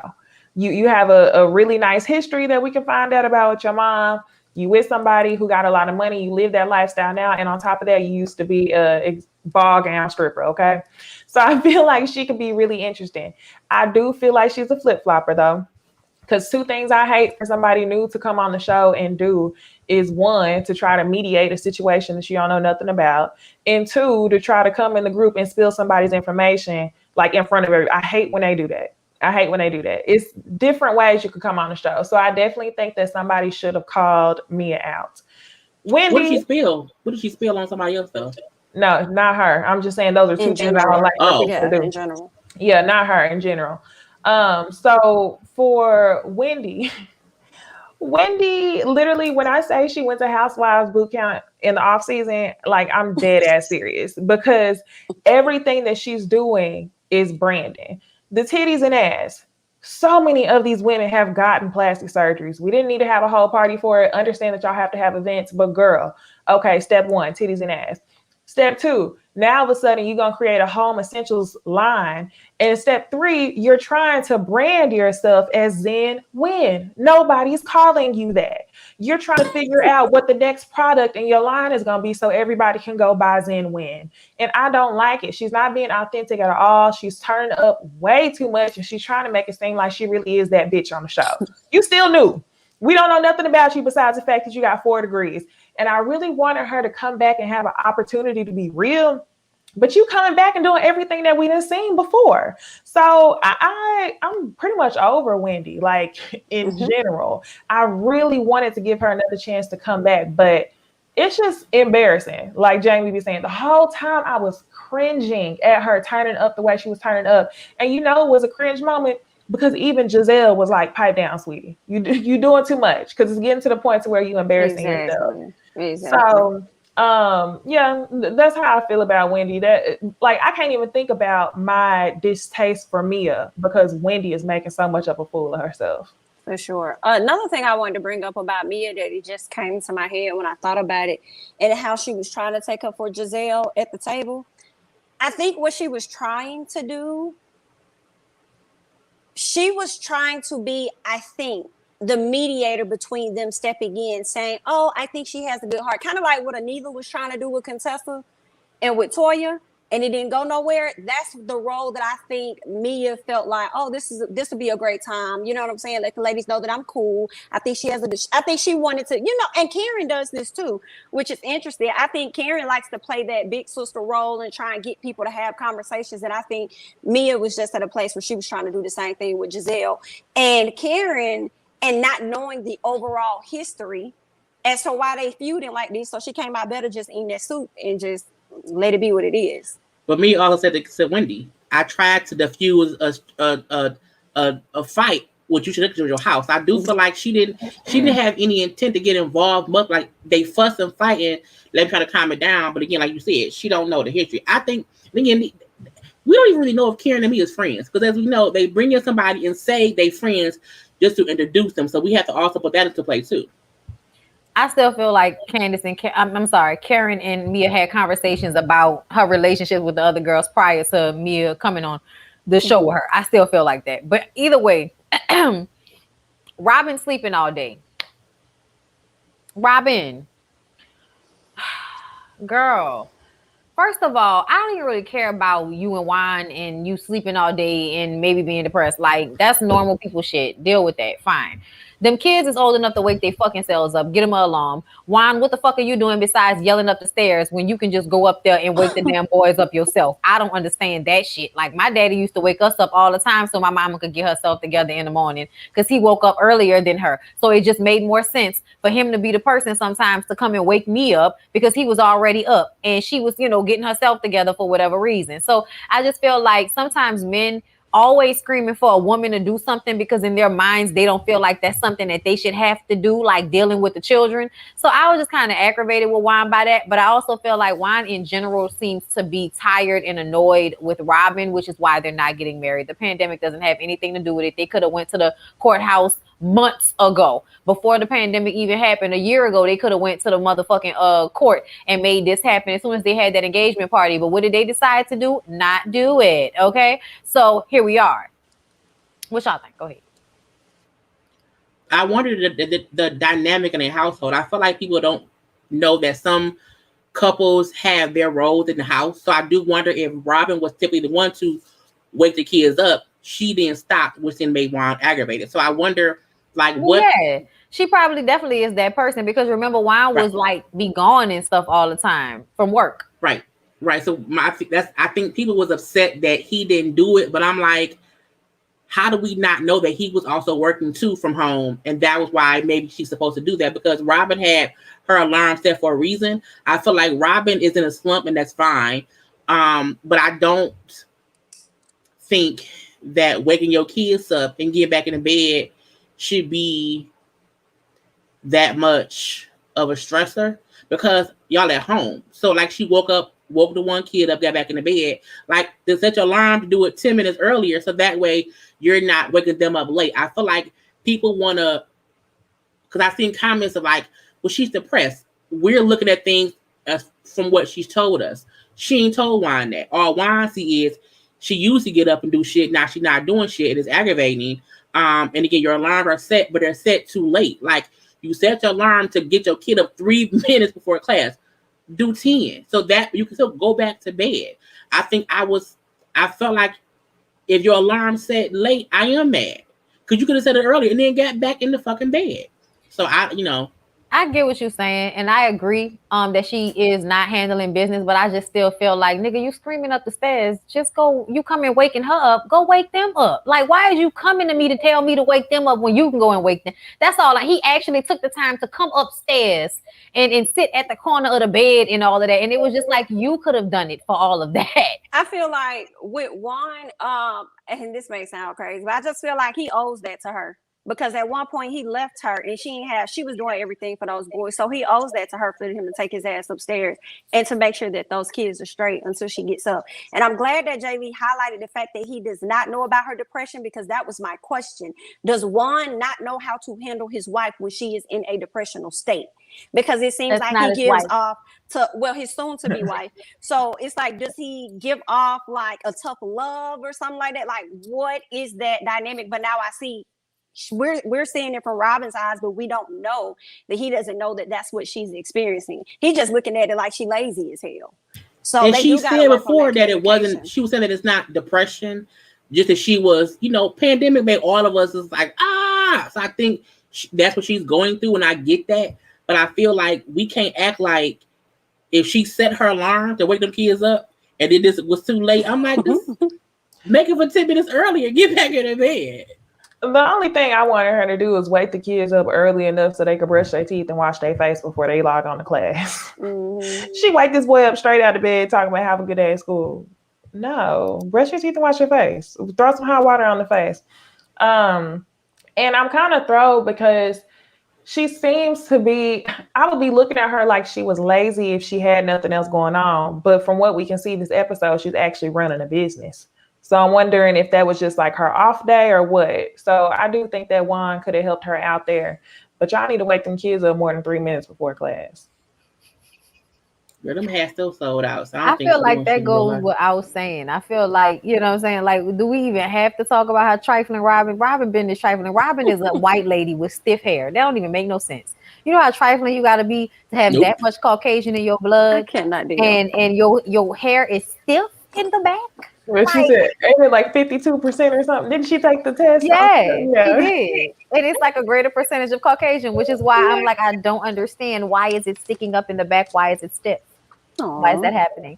That's upsetting. It just makes me feel like she doesn't wash her hair. So Candace and Karen, y'all. Candace and Karen finally had to sit down. Candace and Karen finally had their little sit down. And Candace was just like, straight up, I want you to say you were wrong and, you know, acknowledge my pain. And Karen was like, that is lovely, but I won't do it. I won't because I feel like I was put in a corner and I did what I thought was best, which is stay neutral. I don't like that Karen made it about herself when she started to talk about what she had been through, even though I understood what she meant in that moment. Like, she did become she got a lot of fire for not responding the way the other girls wanted her to respond.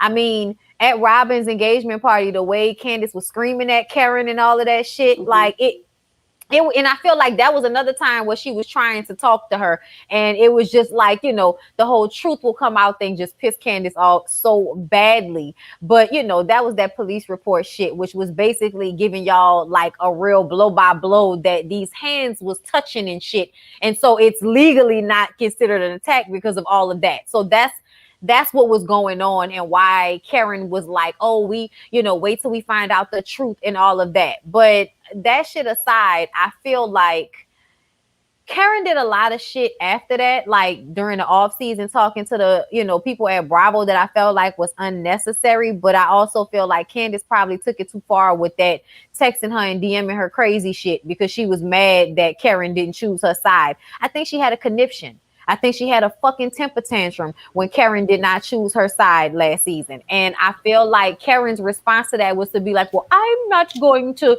you know, fall to the whims of a little girl. You are doing the most, and I will not care. I will do what I want to do because I am Karen Huger. You know, that's how she felt. And I like that Candace was able to say in this moment, you know what? I received that. I can't fuck with you the same way that I used to, but we can keep, and we'll leave it at that. And I honestly feel like I'm mad that it took you this long to have that response, because I wish you would have had that response a year ago instead of folding the napkin to cry every time you and Karen came into the same space and then using Giselle in them as a tool. That was another thing. I feel like Giselle and Robin made that situation so much more annoying to me. And then on top of that, I feel like Candace knew that she could use them because of how much they couldn't stand Monique. Yes, that's exactly what I was going to say. And I feel like that's why Karen was so bent on choosing Monique's side, or at least being by Monique's side. One, because she knew that Candace could throw a temper tantrum, she could apologize, and they was gonna be cool later on. So I have to say, I see how Karen was moving. I respect her for not bending whenever Candace tried to put the pressure on her. But I also feel like the reason why Karen chose the side she did is because she was just being petty. She didn't want to be on the same side as Robin and Giselle because she knew that Robin and Giselle had ill motive, which was not Candace. But yeah, why did it take Candace up until this point to decide you ready to move on?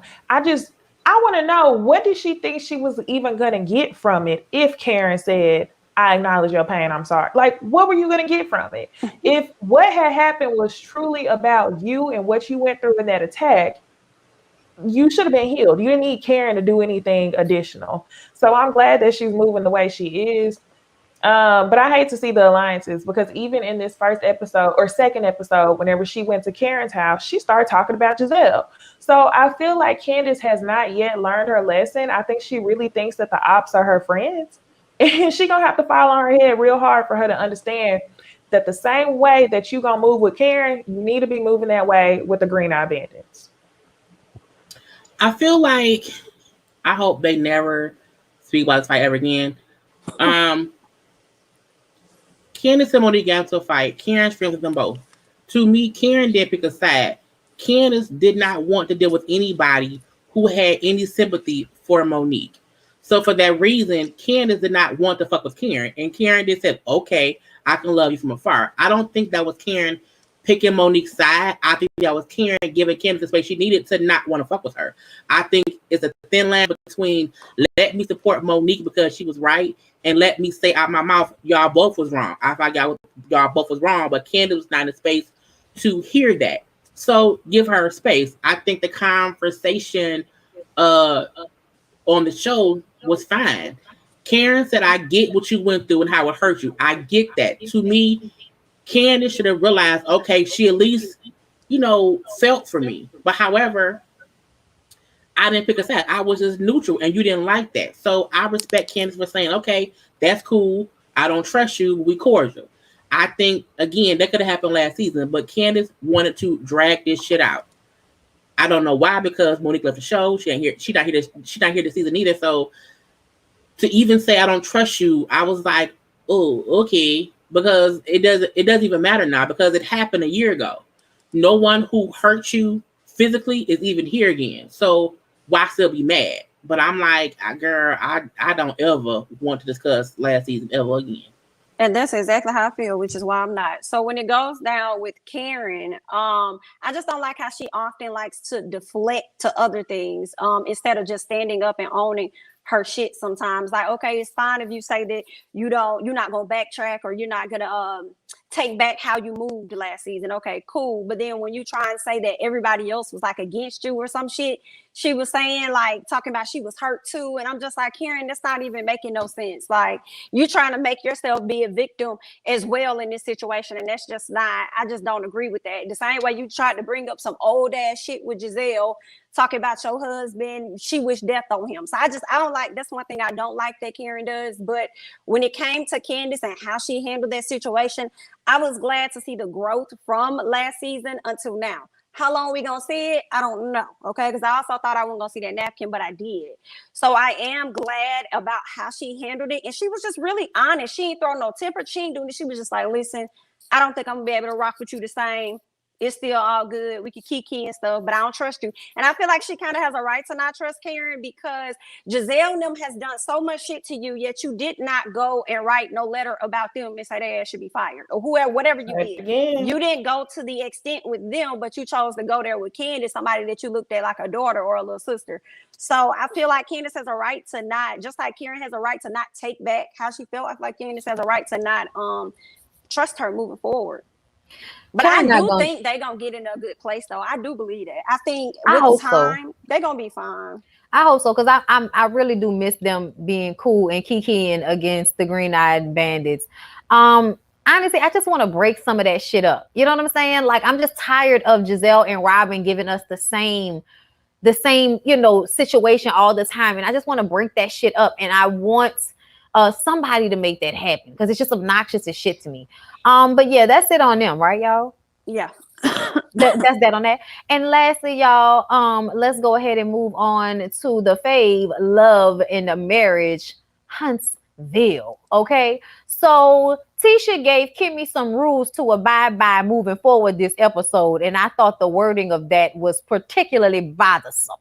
Like, bitch, what? You gave me the rules and I should abide. Bitch, are you Cynthia Bailey? Am I about to sign a contract? Bitch, what is this? I feel pushed into a corner. I might come out swinging.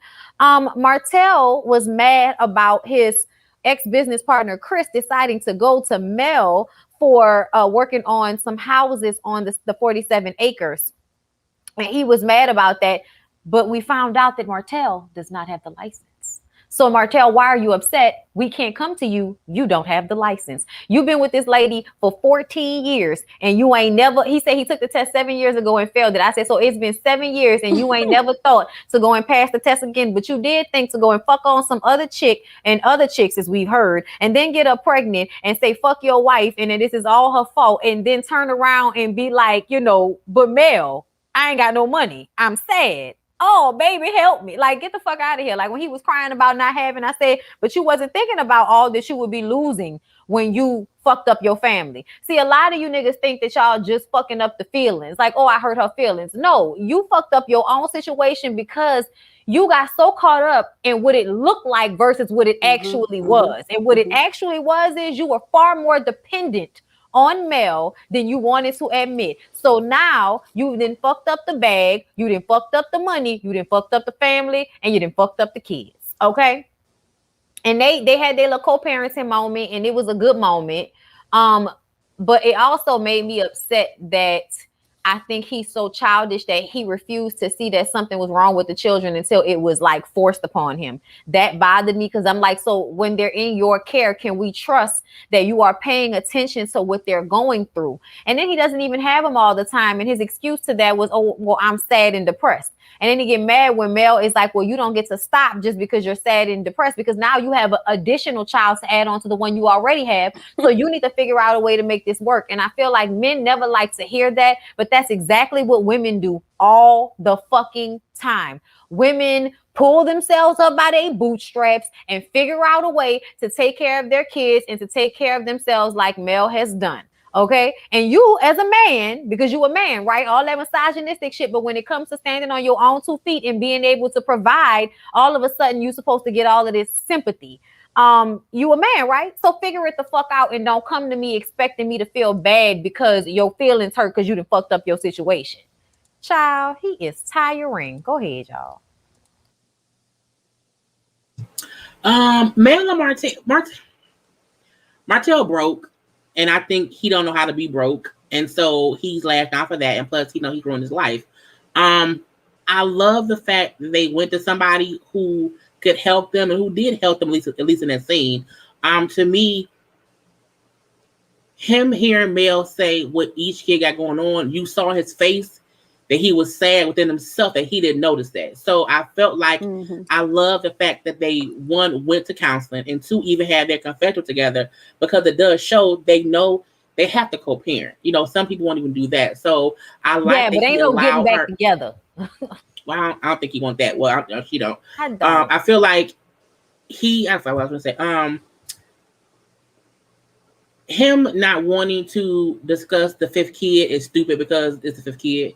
Like, if you want to, you can't want to post about all 5 kids, but then want to have 4 kid conversations. Like, it don't work that way. You have to address it all. And I'm like, Mel is trying to help you and saying you have to provide for 5 of them. And I get that. But before, she might not have wanted to even, talk about that 5th kid. So to me, that shows a step in the direction of Mel is accepting, well, it's 5 now. So I need Martell to, I was going to say, I like that he was willing to hear Mel, because usually sometimes ignores her what she's saying. So I like that he listened to her too. And the whole thing with him not wanting her to touch him, I hope that was by the other bitch, because that aggravates me. Him and his little license or whatever, Martell, we can tell that Mel was the brains behind it all. Because ain't no way on God's green earth that I failed a builder test 7 years ago, and I never would have went and got my own. Even once you was getting divorced, how have you not practiced for shit to get your license? I feel like you wanting people to bend their back to help you because you fucked up your brand, that's on you, bro. Like, people gonna want to work with Mel. Mel is the name, truthfully, and it seems like she's also the brain. So how do you want Chris to say fuck his clients' wishes, say don't use Mel, use Martell, who don't have the fucking license, who will have to work? He's stupid, but I feel like he don't know how to be broke. He's gotten to a point where he's not used to having to figure shit out because Mel did that, and now he's having to lay in the bed he made for himself. The only thing I have to say about Martell is I got tired of hearing him talk about being biased. Because I felt like for about 5 or so years, you were already biased by choosing your side chick over your family. So I don't want to hear you talking about a therapist and wanting the therapist to not be biased. The other thing that I did not like was him not being in touch to even know that his kids are going through something, as much as you got on IG Live to show that you had the children, and then down talk the fact that she would not get the kids. You had them so much earlier this year and during the pandemic, but you couldn't even realize that your kids were going through changes. No, that's really all I got on Martell. I feel like he realized it. It's another one of those things where I feel like he just didn't want to accept responsibility for his kids feeling that way.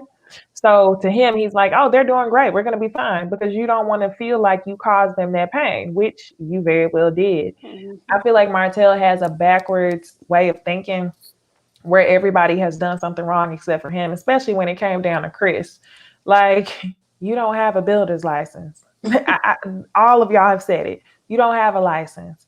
I understand how you could kind of be hurt because you like, oh, well, I think about it friendship first. I'm the one who did this. I put you on that. But the thing is, like, there's no possible way that he could have even offered that to you. So why are you trying to make him feel bad for closing a deal?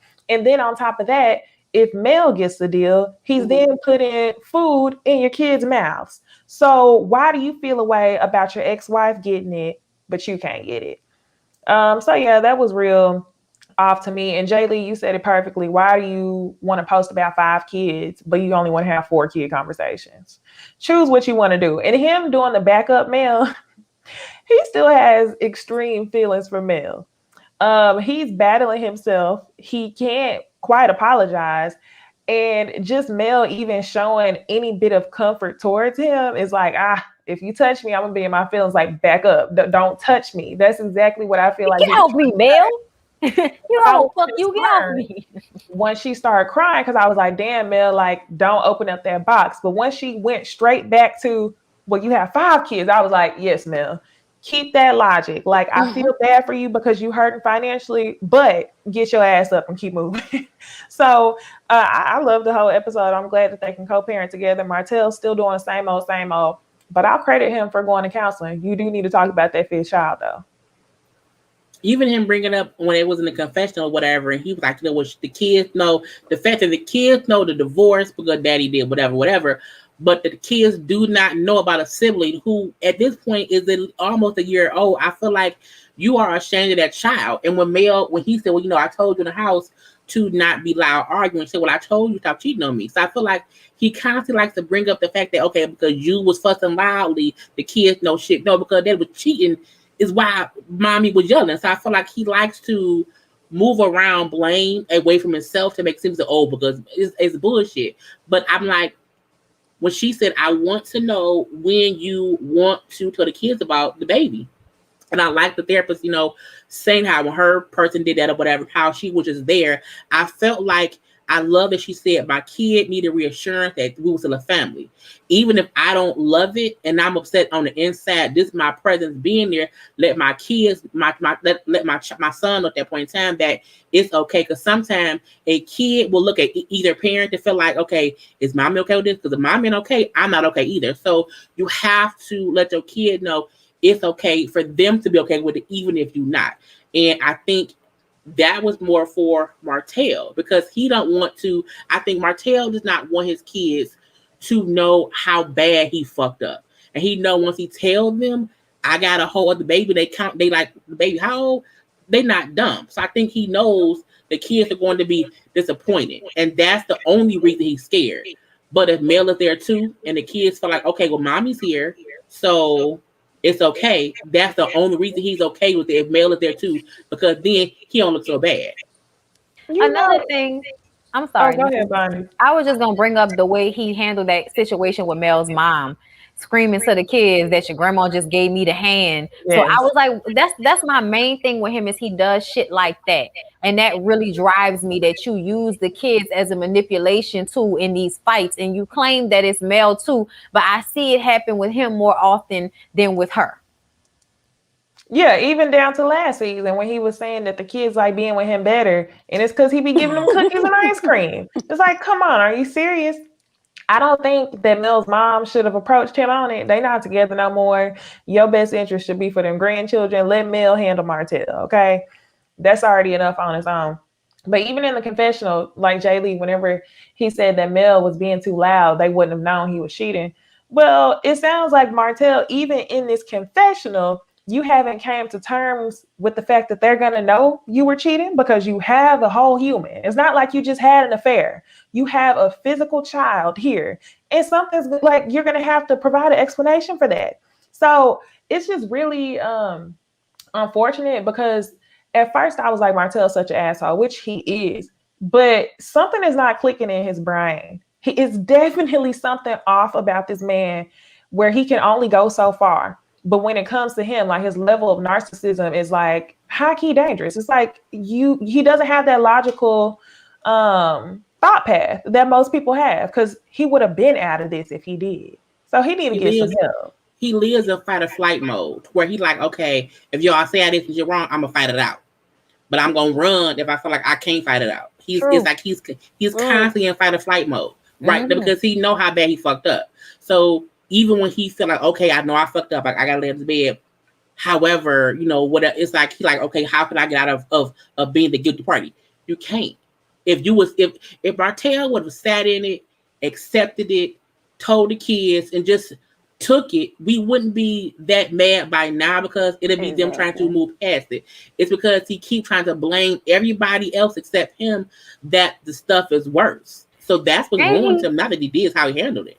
And he throws gut punches at other people whenever they're honest with him. Like he threw that shit at Chris and Destiny and I mean, that's how the shit happened with Marceau. Like everybody, like whenever you get mad because somebody doesn't want to lie to you to make you feel better, you throw their business in their face like with such fever and venom. You know what I'm saying? Vengeance. Like, oh my God. Like it's not even that deep the way and that's what he don't get. The way he went to Destiny, like that's why you getting a divorce right now, nigga. I wasn't surprised though. I think he liked making other folks feel like your shit worse than mine. So let me throw this dark so you'll leave me alone. So I was not surprised. This new girl is gonna be a mess. Yeah.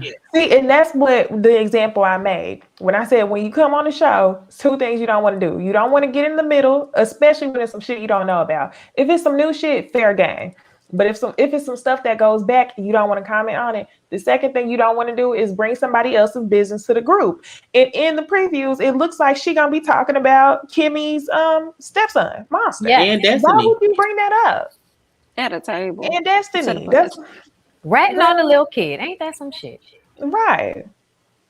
And then brought up that situation with Destiny and how she saw LeBaric with some other woman and I'm guessing this is a while back. This is Destiny's birthday party. And from the previews, it looked like she like, oh girl, remember that time when I had met you that one time and I told you I had saw you the day before and I liked what you had on and you was like that wasn't you?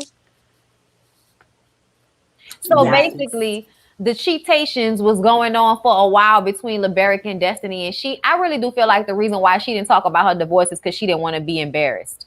And she felt embarrassed by the situation. Low key, I'm glad that I hate when the new people do that.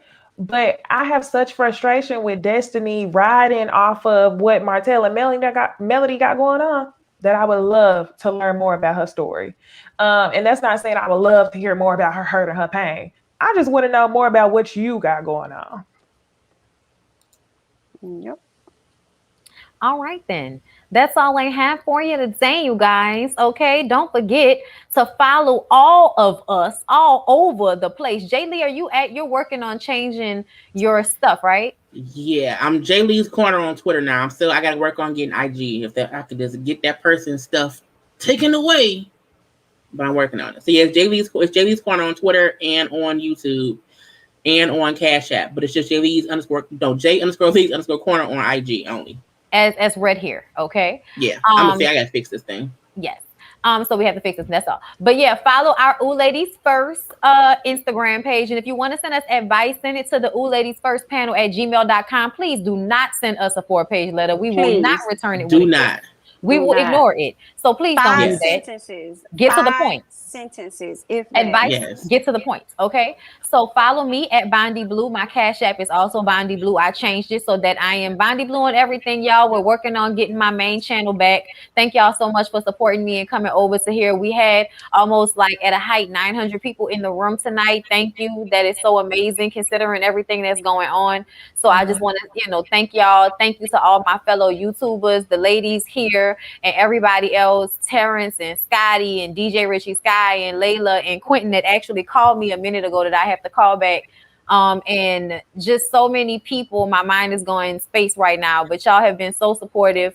And thank you so much because it's greatly appreciated. Today I have been going through it and I'm still scared and nervous, but my hope is that it will all come back. But either way, seeing this channel go from like almost 11,000 this morning to 15,000 now is crazy.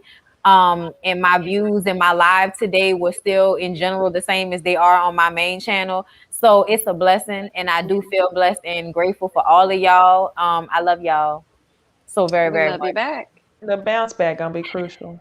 Period. I can't wait, y'all, because they really tried to take me out. But either way, I can't wait to show y'all my new floors once they all done. And I do believe that my floors will be done at least by Monday, because I'm supposed to get the ceilings done. And then also it's gonna be cute up in there. And then I'm kind of setting it up to look like a stage. Yes. So I'm super duper excited about what we're going to be recording in the future. But back on the main channel, okay, speaking into existence, people, we're going to get this main channel back. Lord help me. But I love y'all. I appreciate y'all, ladies. Is there anything y'all would like to say before we leave? Everybody get a backup channel. Period. Okay? Yes. Period. I appreciate that. Listen, when I saw everybody getting it, I was like, y'all better learn from this shit. Y'all better learn from this shit because I learned from the first 3 strikes. Oh, yeah. I just saw a comment that said Erica De Niro and Jamila TV were shouting you out as well, because I definitely saw it on Twitter from Erica and Jamila TV. Erica, I saw Erica, so I commented on Erica's. Everybody, if I've seen it, I've probably commented on it. I need to text Lovely T because it was so funny. I was in her live, but I didn't see that she had shouted me out at the beginning of her live, so I completely missed it and was in her live not even knowing. So shout out to it's so many people, but yes. Lovely T, Erica, Terrence, James, Roxanne, Ashley, everybody, y'all. It's just so many of y'all that have shown me how much y'all fuck with me. And it is insane. And it makes me feel so much better about this shit show of a situation. Cause we always like think this might happen to us. Like every YouTuber that does this feels like at some point they shit can get taken. And whether you like me and depend on it for your sole income or not, nobody wants to lose their work and their extra form of income or whatever out of nowhere like that. And it's just a very hard thing to go through, and to see everybody kind of rally around me the way they have. It's been real emotional for me all day, kind of going back and forth with feeling grateful and then feeling nervous and scared and sad and mad and happy. And I don't want to get emotional, but I just want to say once again, thank you to everybody. I love y'all so much and I appreciate y'all. But that's all we got for the Ooh Ladies First panel. Y'all make sure y'all come back next week. We will be on Jay Lee's Corner. Okay? See y'all. All right.